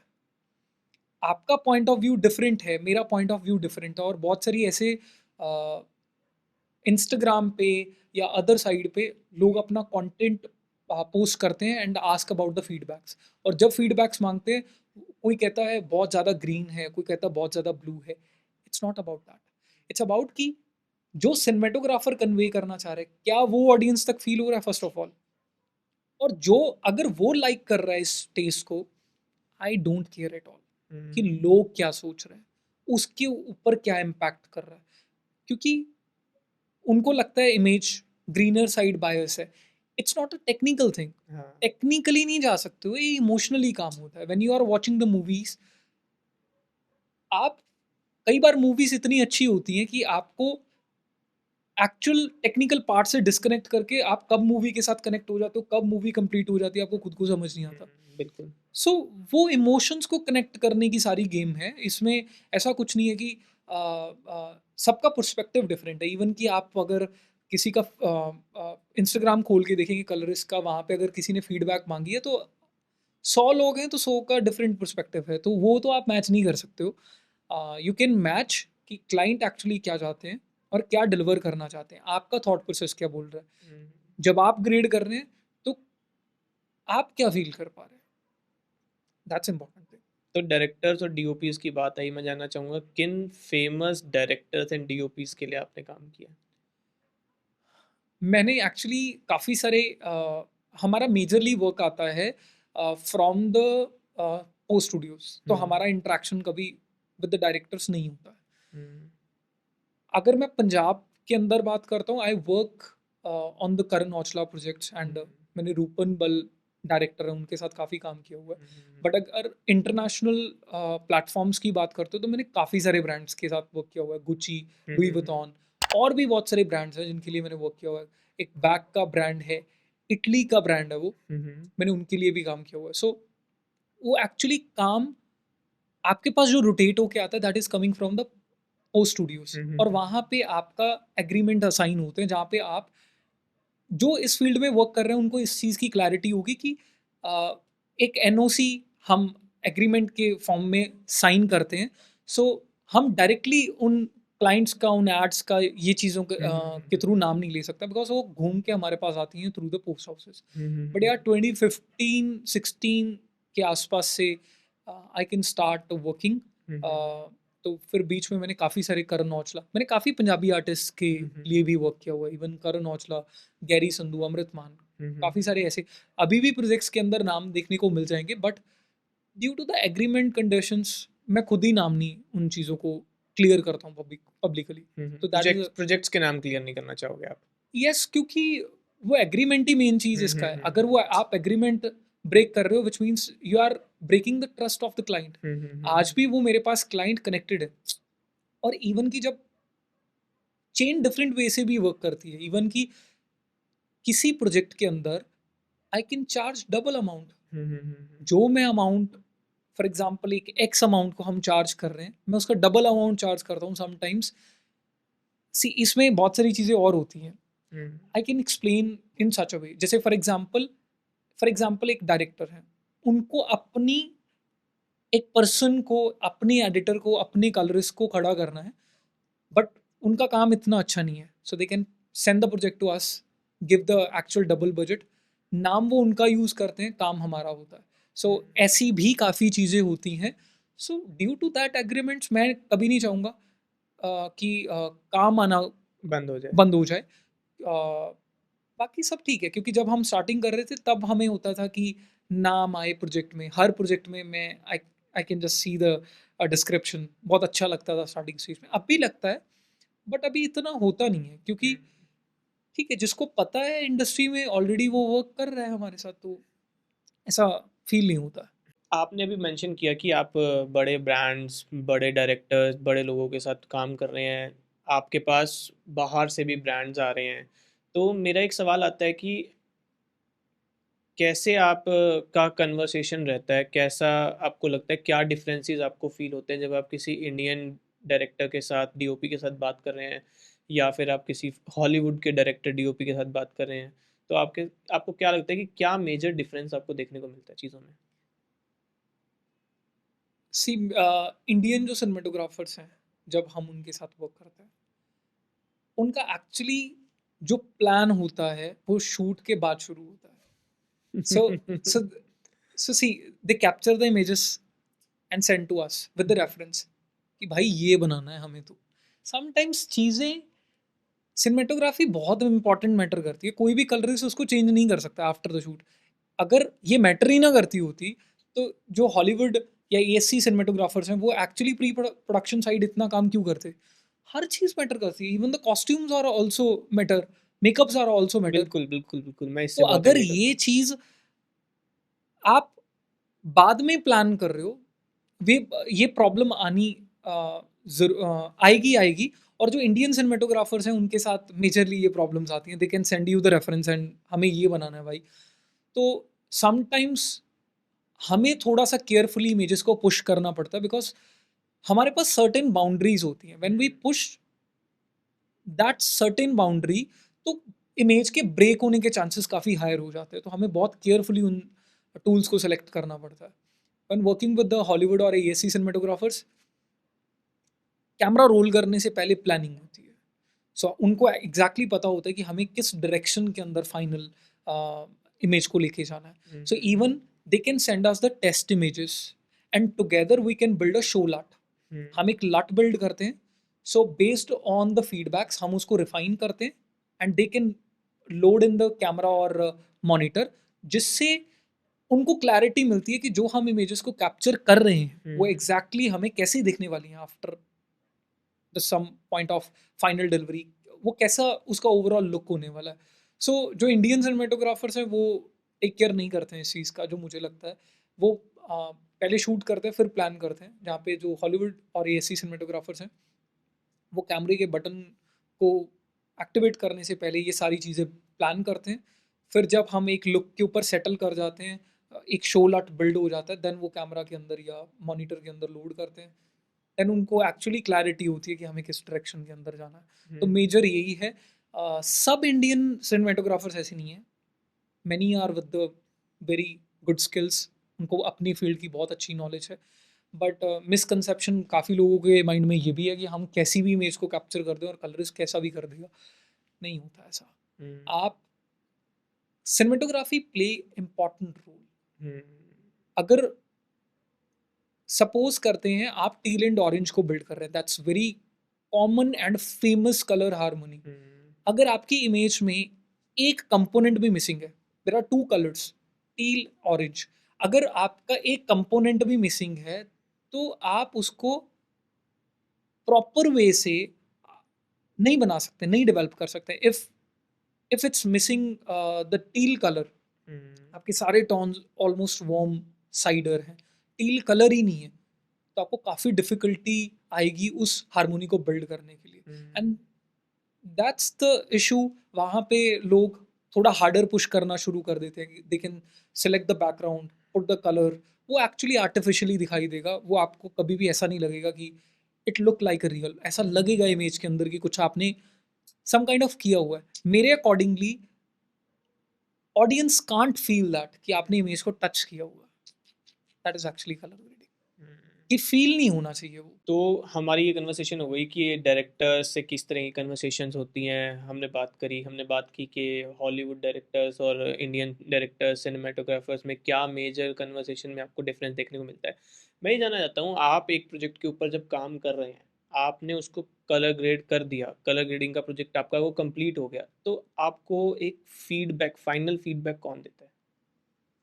So actually director and cinematographer दोनों साइड से आती हैं, बट मेनली सिनेमाटोग्राफर बहुत ज़्यादा इस सिस्टम के अंदर इन्वॉल्व होता है, because from the starting stage they know about the lighting, they know about the lenses, even in the past system जब फिल्म कैमरास पे इमेजेस को कैप्चर किया जाता था, देन कलरिस्ट कैन डिसाइड कि मुझे नेगेटिव कौन सा यूज़ करना है, प्रिंट किस पे यूज़ करना है, और ये स्टॉक्स लाइट में कैसे रिस्पॉन्स करेंगे इन अ डिजिटल वे।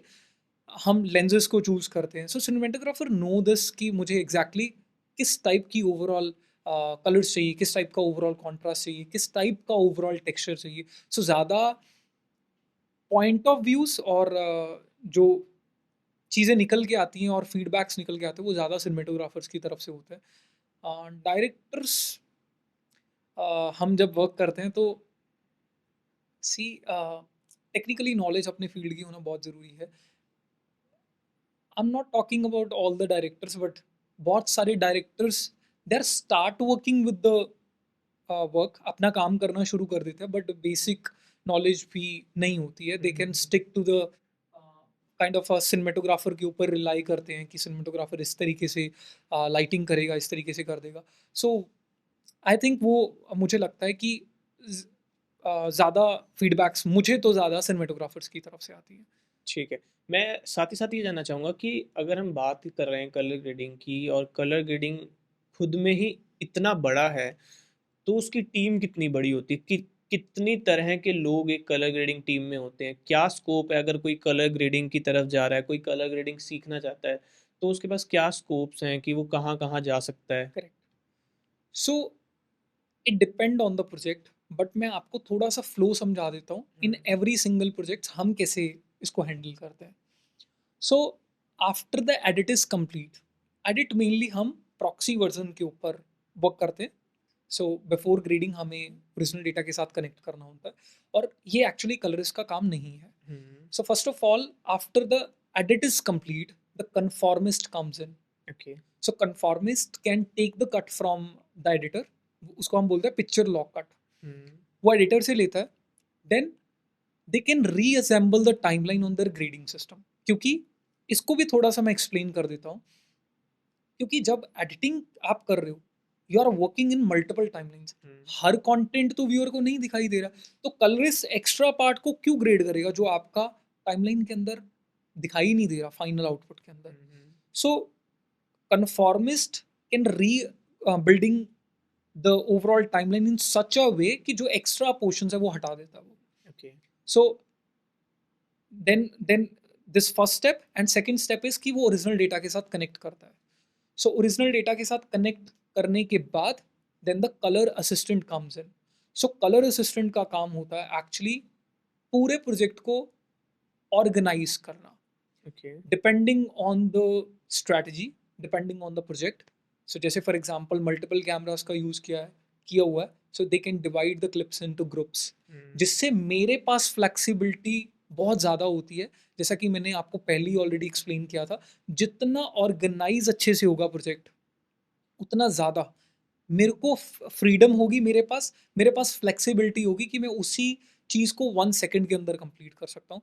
सो जो कलर असिस्टेंट होता है, they can do their work in such a way, वो अपने based on the location, based on the clips, based on the camera, different depending on the strategy, वो clips को organise करता है, जिससे मेरा काम काफ़ी आसान हो जाता है। Then the colourist comes in, colourist can do their work, they can just help them convey the emotions through the colors. I can do my work. Then after I send the project to the mastering team. ठीक है।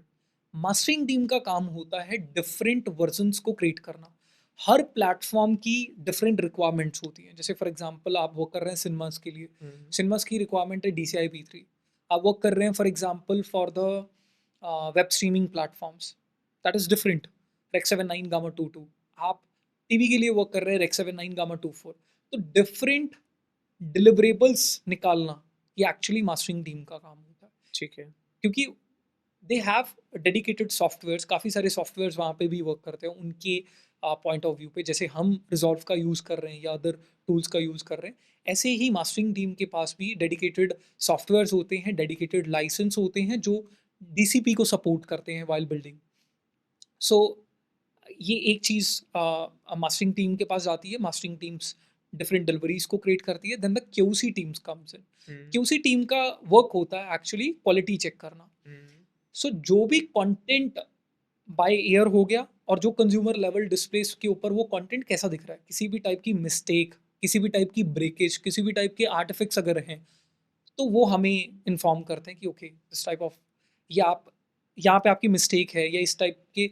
Sometimes हम इतने ज़्यादा shots के ऊपर work कर रहे होते हैं, समटाइम्स आप मान लीजिए 100 शॉट्स आपकी टाइमलाइन के अंदर है, ठीक है? जब आप बड़ी टाइमलाइन्स के ऊपर वर्क करते हैं, समटाइम्स छोटी-छोटी चीज़ों के ऊपर आपका ध्यान डिस्कनेक्ट हो जाता है। Hmm, hmm, then the specific teams comes in, जिनका काम ही ये होता है कि किसी भी टाइप की इमेज के अंदर ब्रेक तो नहीं हो रहा है, किसी भी टाइप के आर्टिफिक्स तो नहीं आ रहे, किसी भी टाइप की अगर मिस्टेक्स हैं हम उसको पहले इम्प्रूव कर लें।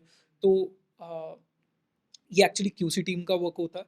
और ये डिपेंड ऑन द प्रोजेक्ट, चीज़ें चेंज होती रहती हैं, स्केल लोगों का चेंज होता रहता है। समटाइम्स अगर बजट लोअर साइड है, QC टीम नहीं होती है, हुँ, हुँ, हुँ, हम खुद चेक करते हैं। Even in the starting stage ये सारी चीज़ें हम खुद करते थे। हुँ, हुँ, हुँ, और एक्चुअली ये सारी चीज़ें आज हम खुद नहीं कर रहे हैं, बट कहीं न कहीं एक्सपीरियंस है। जब कोई भी पर्सन नया आता है इस फील्ड में, तो अगर लगता है कि हमें ये चीज़ ऐसी हो सकती है, इससे हम और चीज़ बेटर कर सकते हैं। अपने फील्ड में सब माहिर हैं, हुँ, बट हम वहाँ पे अपने इनपुट्स को रख सकते हैं। वो तभी रख सकते हैं जब हमने वो सारी चीज़ों को यूज़ किया हुआ। तो ये एक ग्रेटर फ्लेक्सिबिलिटी होती है जब आप अपने स्ट्रगल पीरियड के अंदर चारों चीज़ों को चारों धाम की यात्रा कर लेते हुँ, हो। हुँ, हुँ, तो सारी चीज़ें घूम आए आप, सब घूम आए, अब आपको क्लैरिटी है। अब आपको उतना ही करना है जितना आपको रिक्वायर्ड है। तो मेरा काम सिर्फ़ यही है कि I can done my job, I can do my grading on every single frame, that's it. बाकी सारा काम जो है वो डिफरेंट डिफरेंट डिपार्टमेंट्स का है। और मुझे लगता है कि ऐसा करने से ना आपका ध्यान 4 चीज़ों की तरफ बाँटा नहीं जाता वो। हुँ, हुँ, हुँ, हुँ, एक ही तरफ आपका ध्यान रहता है। क्योंकि आप पहले एडिटर से वर्क ले रहे हो, देन आप उसको रीअसेंबल कर रहे हो, आधा दिमाग वहाँ पे खर्च हो गया, आपका एनर्जी वहाँ पे वेस्ट होगी। देन आप ऑर्गेनाइज़ कर रहे हो, वहाँ पे आपकी एनर्जी वेस्ट होगी। बेटर इज़ कि आपका सारा काम ऑलरेडी हुआ हुआ है एंड आपको जस्ट अपना वर्क, अपना बेस्ट डिलीवर करना है। सो जैसे-जैसे आप आगे बढ़ते रहते हैं, प्रोफेशनली बढ़ते रहते हैं, तो उस वे से ये फ्लो वर्क करता है इंडस्ट्री के अंदर। ठीक है। तो मैं एक सवाल मेरे दिमाग में आ गया कि आपके इंस्टीट्यूट का नाम ना एरीना है, तो ये एरीना वर्ड कहाँ से आया? मतलब ये आपने इंस्टीट्यूट का नाम एरीना कैसे रखा? सो ये एक्चुअली स ये थोड़ा पर्सनली स्टोरी है। मैंने एक्चुअली कभी सोचा नहीं था कि मैं थ्रू द कैमरा आके ये चीज़ को शेयर हुँ, करूँगा। हुँ, हुँ। बट ये अरीना वर्ड आया from my relationship. So okay. So she was a drawing artist. So actually उनका नेम और मेरा नेम कंबाइन करके they can just right on the hand. तो वहाँ से हमने प्लान आउट किया था कि जब भी हम कोई अपना बिजनेस करेंगे, बिल्ड कुछ कुछ करेंगे, so I can start with this name. But हमारा मेरा और उनके बीच का एज गैप काफ़ी डिफरेंस था। Hmm, so actually she was actually मेरे से वो 5-6 ईयर्स बड़े थे। हुँ, हुँ, हुँ। तो मैंने जैसे-तैसे करके अपनी फैमिली को मना लिया, बट उनके एंड से वो चीज़ें एक्सेप्टेबल नहीं थी एंड बहुत सारी ऐसे पर्सनल चीज़ें हुई जिसकी वजह से मुझे स्टेप बैक करना पड़ा। Hmm, hmm, hmm, hmm, hmm. But वो एक्चुअली एक प्रॉमिस था कि जब हम स्टार्ट करेंगे तो we start with that name. तो वही एक मेन रीज़न था जहाँ से we start with the Arena. मैं इंस्टीट्यूट के बारे में और चीज़ें जानना चाहूँगा कि आपके पास जो भी बच्चे आ रहे हैं, आप उनको किस तरह से सपोर्ट कर रहे हो in terms of learning, in terms of hardware, software knowledge और in terms of technical support? कोई भी इक्विपमेंट बाय करना है, कुछ भी करना है, तो उसमें सब चीज़ों में आप कैसे सपोर्ट कर रहे हो? सो फर्स्ट ऑफ ऑल तो पहले मैं ये क्लियर कर देता हूँ कि हमने स्टार्ट ही क्यों किया था इस चीज़ को।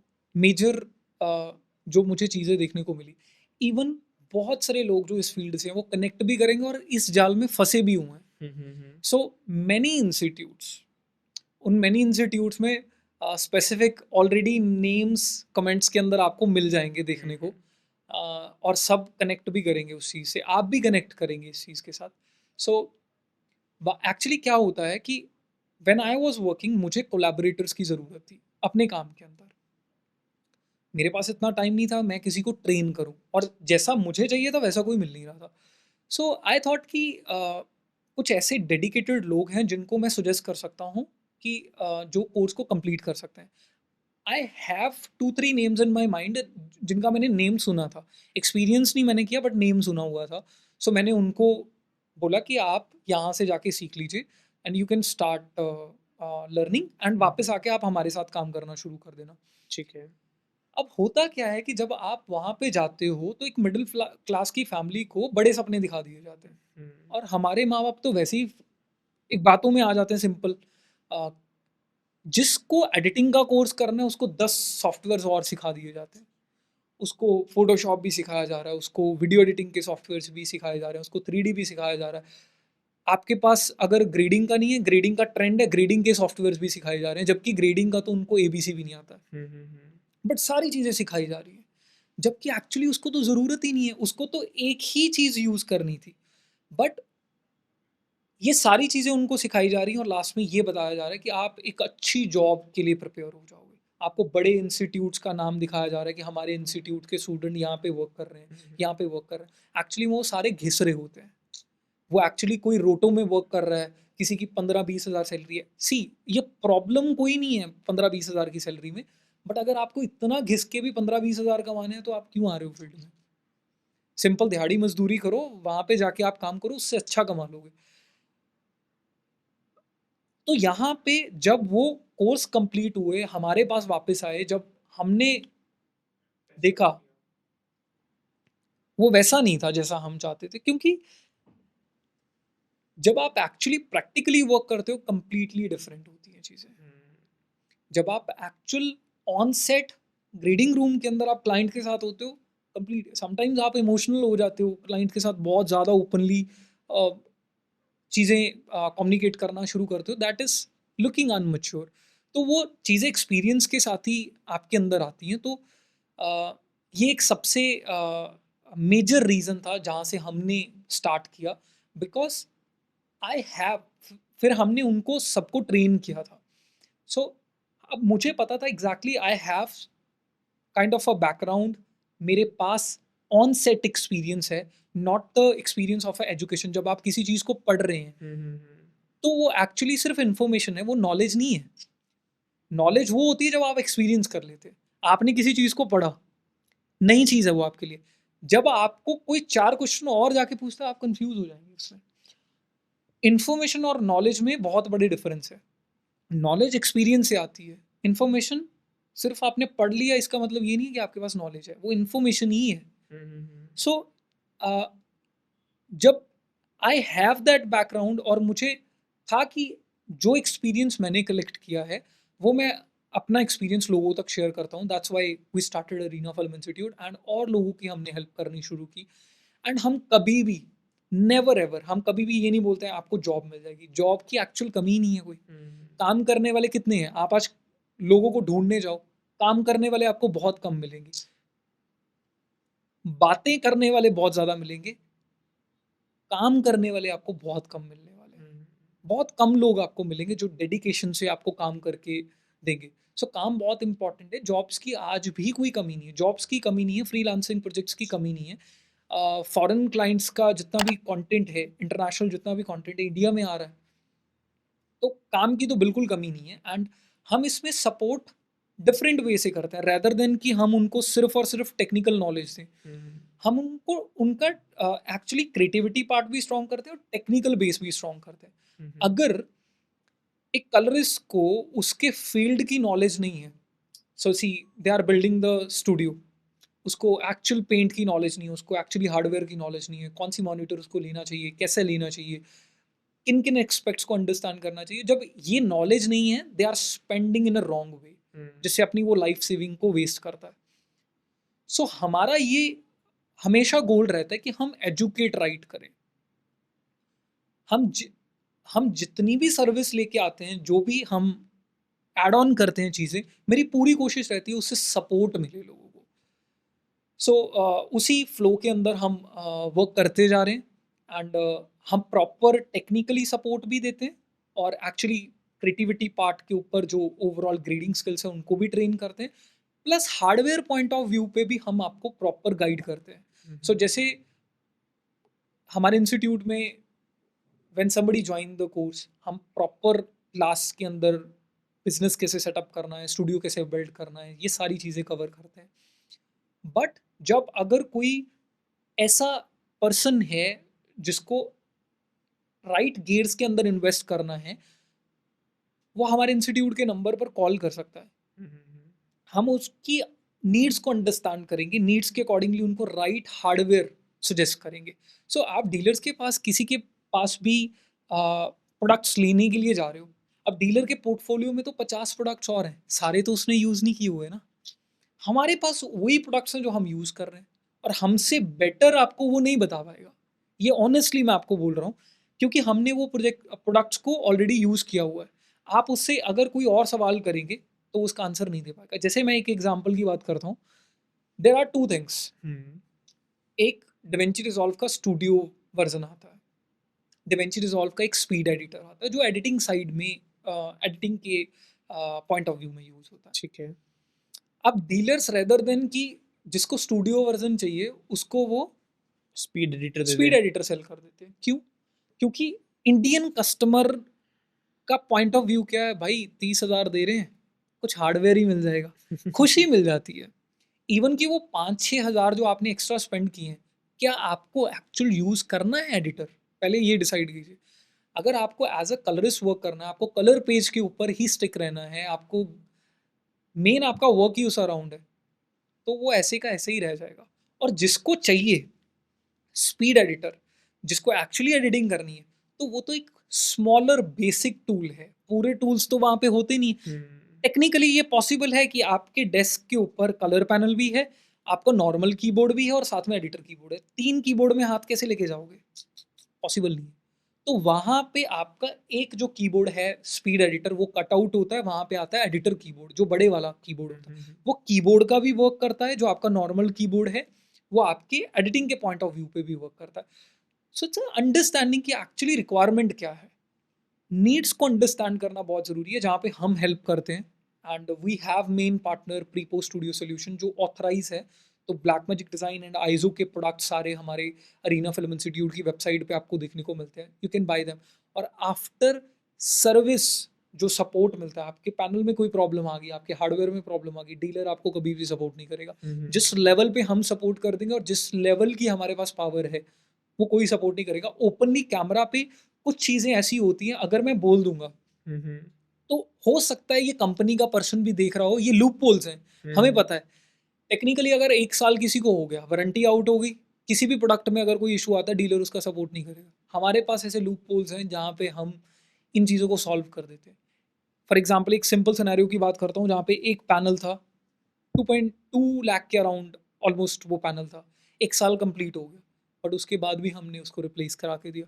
ये कोई और डीलर नहीं कर सकता है। ये सपोर्ट ही कोई नहीं आपको करेगा। और हमारे प्राइजेस काफ़ी लोअर मार्जिन के ऊपर होते हैं, क्योंकि हमारा जो स्ट्रक्चर होता है, या हमारा जो बिजनेस, ये हमारा बिजनेस नहीं है, ये सपोर्ट करने के लिए चीज़ें डिज़ाइन की हुई हैं कि अगर हमारे इंस्टीट्यूट में कोई आ रहा है, विदाउट गोइंग एनीवेयर, उसको हर चीज़ हमारे इंस्टीट्यूट के अंदर मिले। एंड इसके अलावा जब अरीना फिल्म इंस्टीट्यूट में कोई ज्वाइन करता है, footage is also important when उनको अपना पोर्टफोलियो बिल्ड करना होता है, उनको एक्चुअल प्रैक्टिस के लिए चाहिए होता है।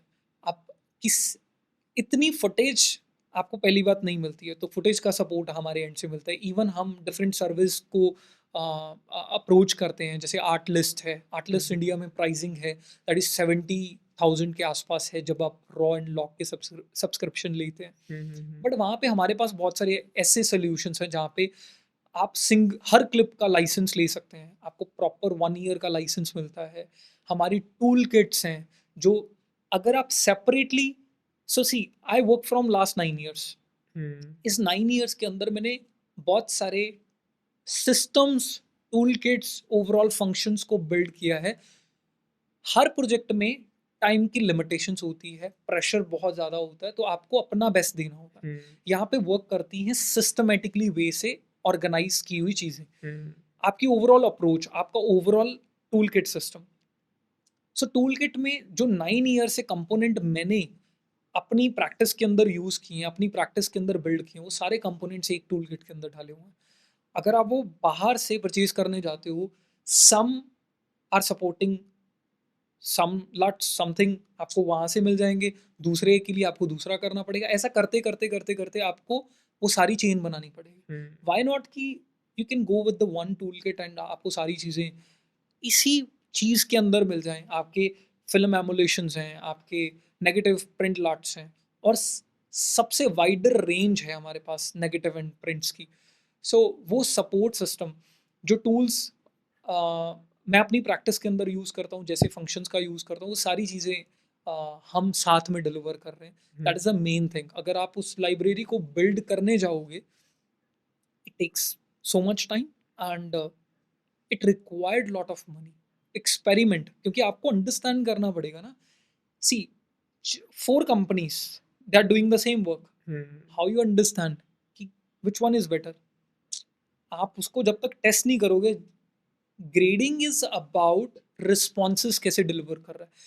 If you are using some kind of LUT, so उसके रिस्पॉन्सेज कैसे हैं, उसके ब्रेकेज कैसे हैं। इवन कि अगर आप नोटिस करेंगे टील एंड ऑरेंज लट्स आपको बहुत सारे यूट्यूब चैनल के ऊपर डिस्क्रिप्शन के लिंक के अंदर, इंस्टाग्राम पेजेस के ऊपर एड्स के अंदर देखने को मिलते हैं।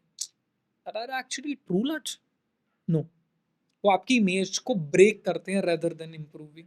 हुँ, इसी की वजह से आप नोटिस करेंगे आपकी स्काईज में बहुत ज़्यादा ब्रेकेज होना, आर्टिफैक्ट्स बनना, आपकी स्किन टोन्स एक्चुअली अनरियल लगना, हुँ, ये उसी के रीजंस होते हैं। बिकॉज जो लट डिज़ाइन होते हैं उनका भी सिस्टम होता है, और जो लट बना बना के आपको सेल कर रहे हैं थ्रू द इंस्टाग्राम प्लेटफॉर्म्स, वो लोगों के उठाए हुए लट्स हैं। When you open the script you will understand hmm, whole scenario. और लट्स भी डिफरेंट कैटेगरी के होते हैं, डिपेंडिंग ऑन द नीड्स हम उसको अपने प्रोजेक्ट्स के अंदर यूज करते हैं। Some are technical LUTs, some are creative LUTs, some are hybrid LUTs. So depending on the needs, depending on the strategy, we can use based on the projects. Hmm, so जब तक आपको clarity नहीं है, अब लट design है for different camera, आप उसको गलत प्लेस कर रहे हो, वो एक्सपेक्ट कर रहा है डिफरेंट, आप उसको अप्लाई कर रहे हो ऑन द सोनी कैमरा। वो डिज़ाइन है एरी के लिए, आप सोनी के ऊपर अप्लाई कर रहे हो, where the things get problematic. एक दो शॉट्स के ऊपर वो वर्क कर जाते हैं, बट जब वो एक्चुअली मल्टीपल शॉट्स के ऊपर आप वर्क करते हो, जैसे फॉर एग्जांपल आपने टाइमलाइन के अंदर 50 शॉट्स को ग्रेड कर लिया, 51 शॉट्स के ऊपर उसको कोई नया कलर दिखा जहाँ पे वो लट टेस्ट ही नहीं हुआ, हुँ, प्रॉपर टेस्टिंग से ही नहीं निकला, वहाँ पे वो ब्रेक कर रहा है।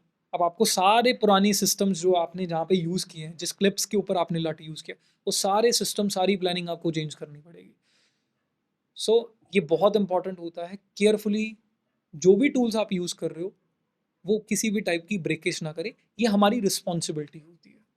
ये तो बात हुई कि सारी सपोर्ट की। मैं जानना चाहूँगा कि आप कैसे अपनी लर्निंग को कंटिन्यू रखते हो? और अगर कोई आपके साथ जुड़ रहा है, तो वो आप उसको क्या ऐसा डिलीवर करने वाले हो अलग, जो कि वो आपके साथ आए?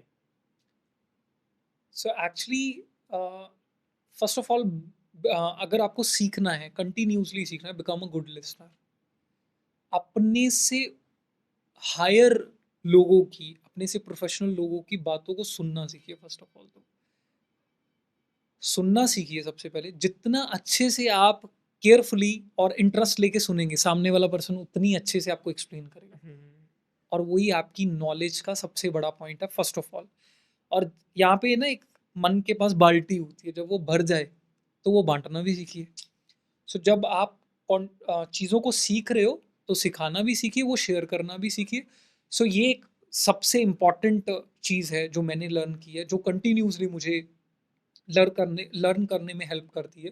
सो जब भी मैं अपने से ऊपर वाले लोगों के साथ बैठता हूँ या प्रोफेशनली कलरिस्ट के साथ बैठता हूँ, आई जस्ट लिसन। मैं वहाँ पे कुछ नहीं बोलता हूँ, जस्ट लिसन, और कुछ नहीं करता हूँ।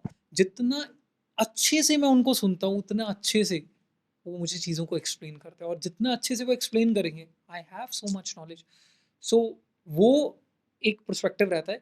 And then I just learning through different ways. मुझे लगता है यूट्यूब के ऊपर ना कंटेंट क्रिएटर ज़्यादा हैं। हुँ। अगर आपको रियल कंटेंट और डेप्थ में चीज़ों को अंडरस्टैंड करना है, then you can go and read some books. अगर आप बुक्स पढ़ने में इंटरेस्ट नहीं रखते, या आपको, जैसे फॉर एग्जांपल मैं बुक्स वाला पर्सन नहीं हूँ, मैं ज़्यादातर ब्लॉग्स को रीड आउट करता हूँ, क्योंकि जो प्रोफेशनल कलरिस्ट है दे राइट इन सम ब्लॉग्स, उनको ब्लॉग लिखने का शौक होता है। हुँ, हुँ। वहाँ पे उनको वो अपने एक्सपीरियंसेस, डीपर नॉलेज को शेयर करता है, वहाँ से काफ़ी क्लैरिटी मिलती है। एंड फिर कलरिस्ट के फॉर्म्स होते हैं। कलरिस्ट फॉर्म के अंदर क्या होता है, फॉर एग्जाम्पल एक क्वेश्चन की स्टार्टिंग हुई, वहाँ पे बहुत सारे क्रिएटर्स आके अपना अपना पॉइंट ऑफ व्यू रख रहे हैं, और वो पॉइंट ऑफ व्यू किस डायरेक्शन के अंदर चला जाता है, नेवर नो। एंड उसके अंदर अगर आप उसको रीड आउट करेंगे तो हर एक चीज़ आपको डेप्थ देगी। हुँ। सो वो एक लर्निंग पार्ट है। And black magic Design and other colours के तरफ से भी सेशंस होते रहते हैं, जिसको हम कंटिन्यूसली ज्वाइन करते हैं टू लर्न मोर। एंड जब भी नया सॉफ्टवेयर आता है, उसके अगर आप मैनुअल्स को रीड आउट करेंगे, तो काफ़ी चीज़ें वहीं से आपको समझने को मिल जाती हैं। जिस कंपनी ने उस सॉफ्टवेयर को डिज़ाइन किया है, उसने ही उस बुक को राइट किया है, तो आई थिंक उसके अंदर काफ़ी ज़्यादा नॉलेज देखने को मिल जाती है। जैसे फॉर एग्जांपल कोई भी नया सॉफ्टवेयर आता है, so if you open that manual, तो बहुत ईज़िली आप चीज़ों को देख सकते हैं, और डेप्थ के अंदर जाना चाहें तो जा सकते हैं। सो बाकी चीज़ें ओवरऑल टेस्टिंग के ऊपर हैं आपकी। जितना आप वर्कफ्लो के अंदर वर्क करते जाएँगे, टेस्ट करते जाएँगे, उतना आपका एक्सपीरियंस अच्छा बिल्ड होता जाएगा। और जितनी आसपास की सराउंडिंग है, उनको थोड़ा बेटर रखने की कोशिश कीजिए। आपका जो बेस है, वहाँ पे अच्छे नॉलेजफुल लोगों का होना बहुत ज़रूरी है। जितने ज़्यादा नॉलेजफुल लोग होंगे, उतना ज़्यादा आप ग्रो करेंगे, क्योंकि आपको बहुत सारी चीज़ें सीखने को मिलेंगी वहाँ से। तो वो एक सबसे बड़ा स्ट्रक्चर है। और दूसरी चीज़, आपने पूछा कि हम क्या डिलीवर करेंगे, तो वहाँ पे इट्स जस्ट एक्सपीरियंस। हुँ। जो हम आप ये देखिए, ऐसा कुछ नहीं है कि अगर आप सीखना चाहें तो सीख नहीं सकते हैं। You can learn. अगर आप में इच्छा है ना, तो आप कहीं से भी सीख सकते हैं। सब कंटेंट किसी ना किसी फॉर्मेट में इंटरनेट के ऊपर अवेलेबल है। कोई भी ऐसा कंटेंट जो हम ट्रेन कर रहे हैं वो इंटरनेट के ऊपर अवेलेबल ना हो, ऐसा हो नहीं सकता। Hmm. Some are in the blog format, some are in the other format, आपको कहीं ना कहीं देखने को मिल जाएगा। बट वो कहीं ना कहीं देखने के लिए, इफ यू आर स्टार्टिंग, आपको पता ही नहीं सीखना क्या है, तो वो अंडरस्टैंड करने में ही आपका पहला बहुत ज़्यादा टाइम चला जाएगा। फिर आप उसको राइट फाइंड आउट करेंगे, फिर वो 1 ईयर 2 ईयर आप वर्क करेंगे, आपको लगेगा स्ट्रैटेजीज वर्क नहीं कर रही हैं। That person is not in such a way, आपको प्रॉपर ट्रेन नहीं कर रहा है, या प्रॉपर इसके एक्सपेरिमेंट्स मेरे ऊपर वर्क नहीं कर रहे हैं, क्योंकि हर कलरिस्ट का वर्क करने का पर्सपेक्टिव डिफरेंट होता है, हुँ। उनका ओवरऑल वर्क फ्लो डिफरेंट होता है। और जब आप इतने कंटेंट को देख लेते हैं, आप खुद कंफ्यूज हो जाते हैं कि मुझे फॉलो किसको करना है, क्योंकि हर किसी का नोटरी स्ट्रक्चर डिफरेंट है, हर किसी का ओवरऑल अप्रोच करने का सिस्टम डिफरेंट है, हर किसी के टूल्स डिफरेंट है, तो मैच हो ही नहीं सकता। So you need one platform जहाँ पे आप उनको स्क्रैच से अंडरस्टैंड करें, और आप ग्रेडिंग को अंडरस्टैंड करने के साथ साथ सिनेमेटोग्राफी के पॉइंट ऑफ व्यू पे भी ध्यान दें, जो कि हमारे कोर्सेज के अंदर, हमारे इंस्टीट्यूट्स के अंदर मेनली फोकस किया जाता है कि that is also the main thing. Hmm. तो वो हम साथ में डिलीवर करते हैं, प्रॉपर एक्सप्लेन करते हैं चीज़ों को, right tools, right hardware, start कैसे करना है, ओवरऑल अप्रोच कैसे होती है, इन माई प्रोफेशनल प्रैक्टिस मैं कैसे अप्रोच करता हूँ किसी प्रोजेक्ट के लिए, वो सारी चीज़ें सीखने को मिलती हैं। अगर आप किसी और जगह से वो प्लान आउट कर रहे हो, तो आपको कच्ची-पक्की नॉलेज देखने को मिलती है, जिसको आपको टुगेदर बिल्ड करके एक बेस बनाना पड़ता है, जिसमें बहुत ज़्यादा टाइम चला जाता है। और इतना टाइम किसी के पास आजकल नहीं है कि आप टाइम को वेस्ट करो। I have 9 year of experience in the field. So वो 9 ईयर्स का एक्सपीरियंस हम 2-3 मंथ्स में दे रहे हैं। So it need more time. ऐसा नहीं है कि आप 2 मंथ्स के बाद प्रॉपर ग्रेड करना शुरू कर देंगे। 10 में कोई एक होता है जो बहुत ईज़िली ग्रैब कर लेता है उन चीज़ों को, बट इट्स अ प्रैक्टिस। जितना ज़्यादा आप प्रैक्टिस करेंगे, उतना आप आइज़ को शार्प करेंगे, उतना आपकी आइज़ ट्रेन्ड होती जाएँगी और आप प्रिपेयर होते जाएँगे। क्योंकि आप जब डायल कर रहे होते हो कलर्स को, आपको लगता है that go in very stronger side, वो चला गया, आप वापस डायल करने की कोशिश करते हो, but when you are watching the movies आपको वही चीज़ अच्छी लगती है। सो जब लंबा समय आप किसी फ्रेम के ऊपर ध्यान देते हो, तो वो बोरिंग लगना शुरू हो जाता है। सो सो ये चीज़ें बहुत इम्पोर्टेंट मैटर करती हैं। तो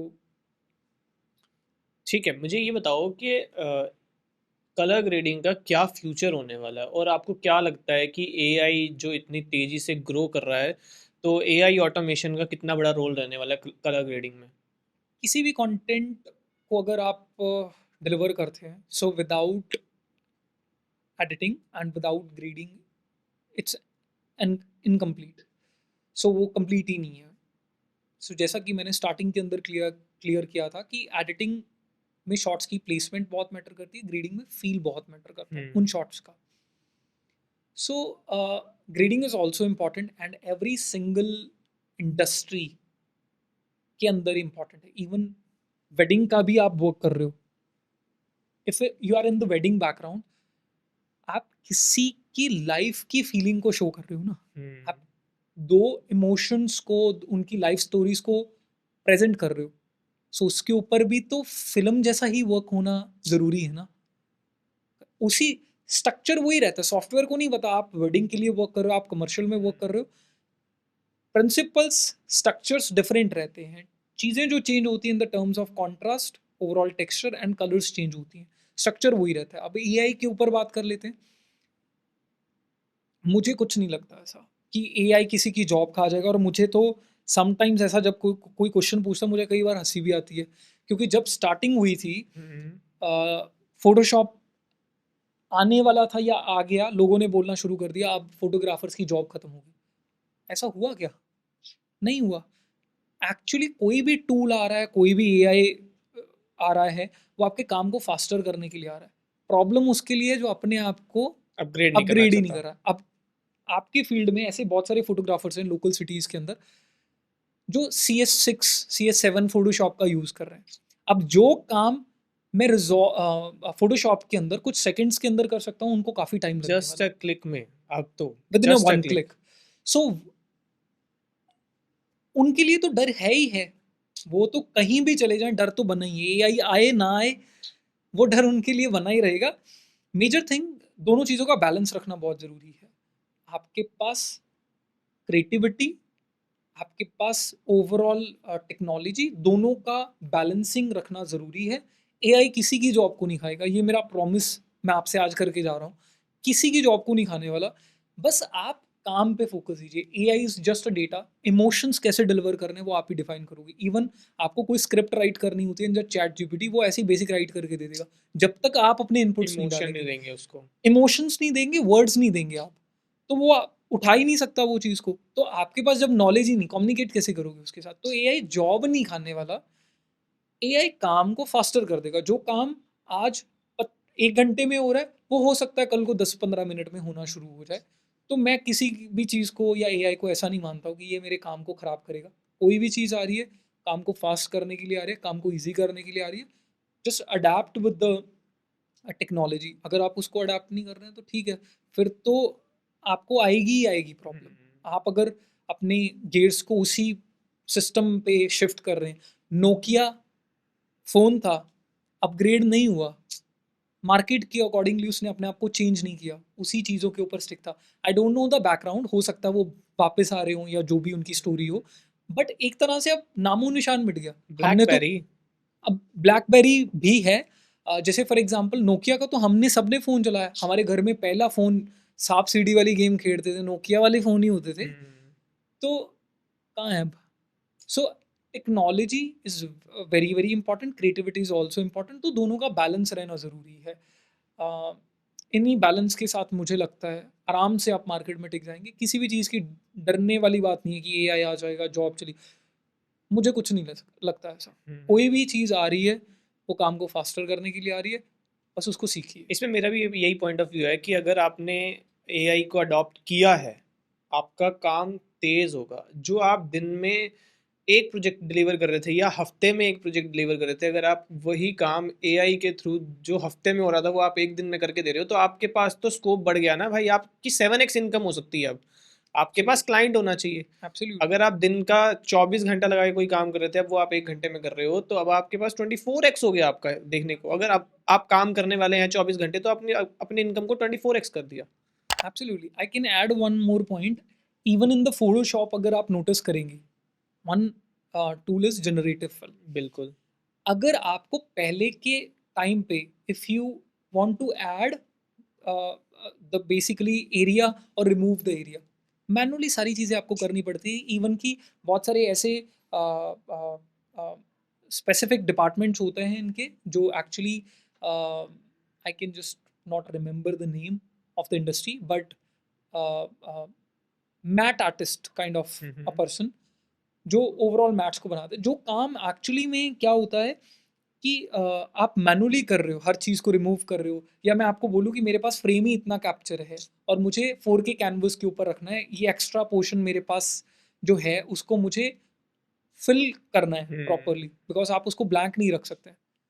एआई जो जनरेटिव फिल का ऑप्शन है, विद इन वन क्लिक वो दोनों साइड जस्ट आपका क्रॉप का ऑप्शन लो, स्ट्रेच करो, क्रॉप टूल लो, जनरेटिव फिल एब्सोल्युटली मारो, खत्म। वही काम अगर CS6 CS7 वाला कर रहा है, वो बेचारा 1.5 घंटा लगा के उस चीज़ को करेगा।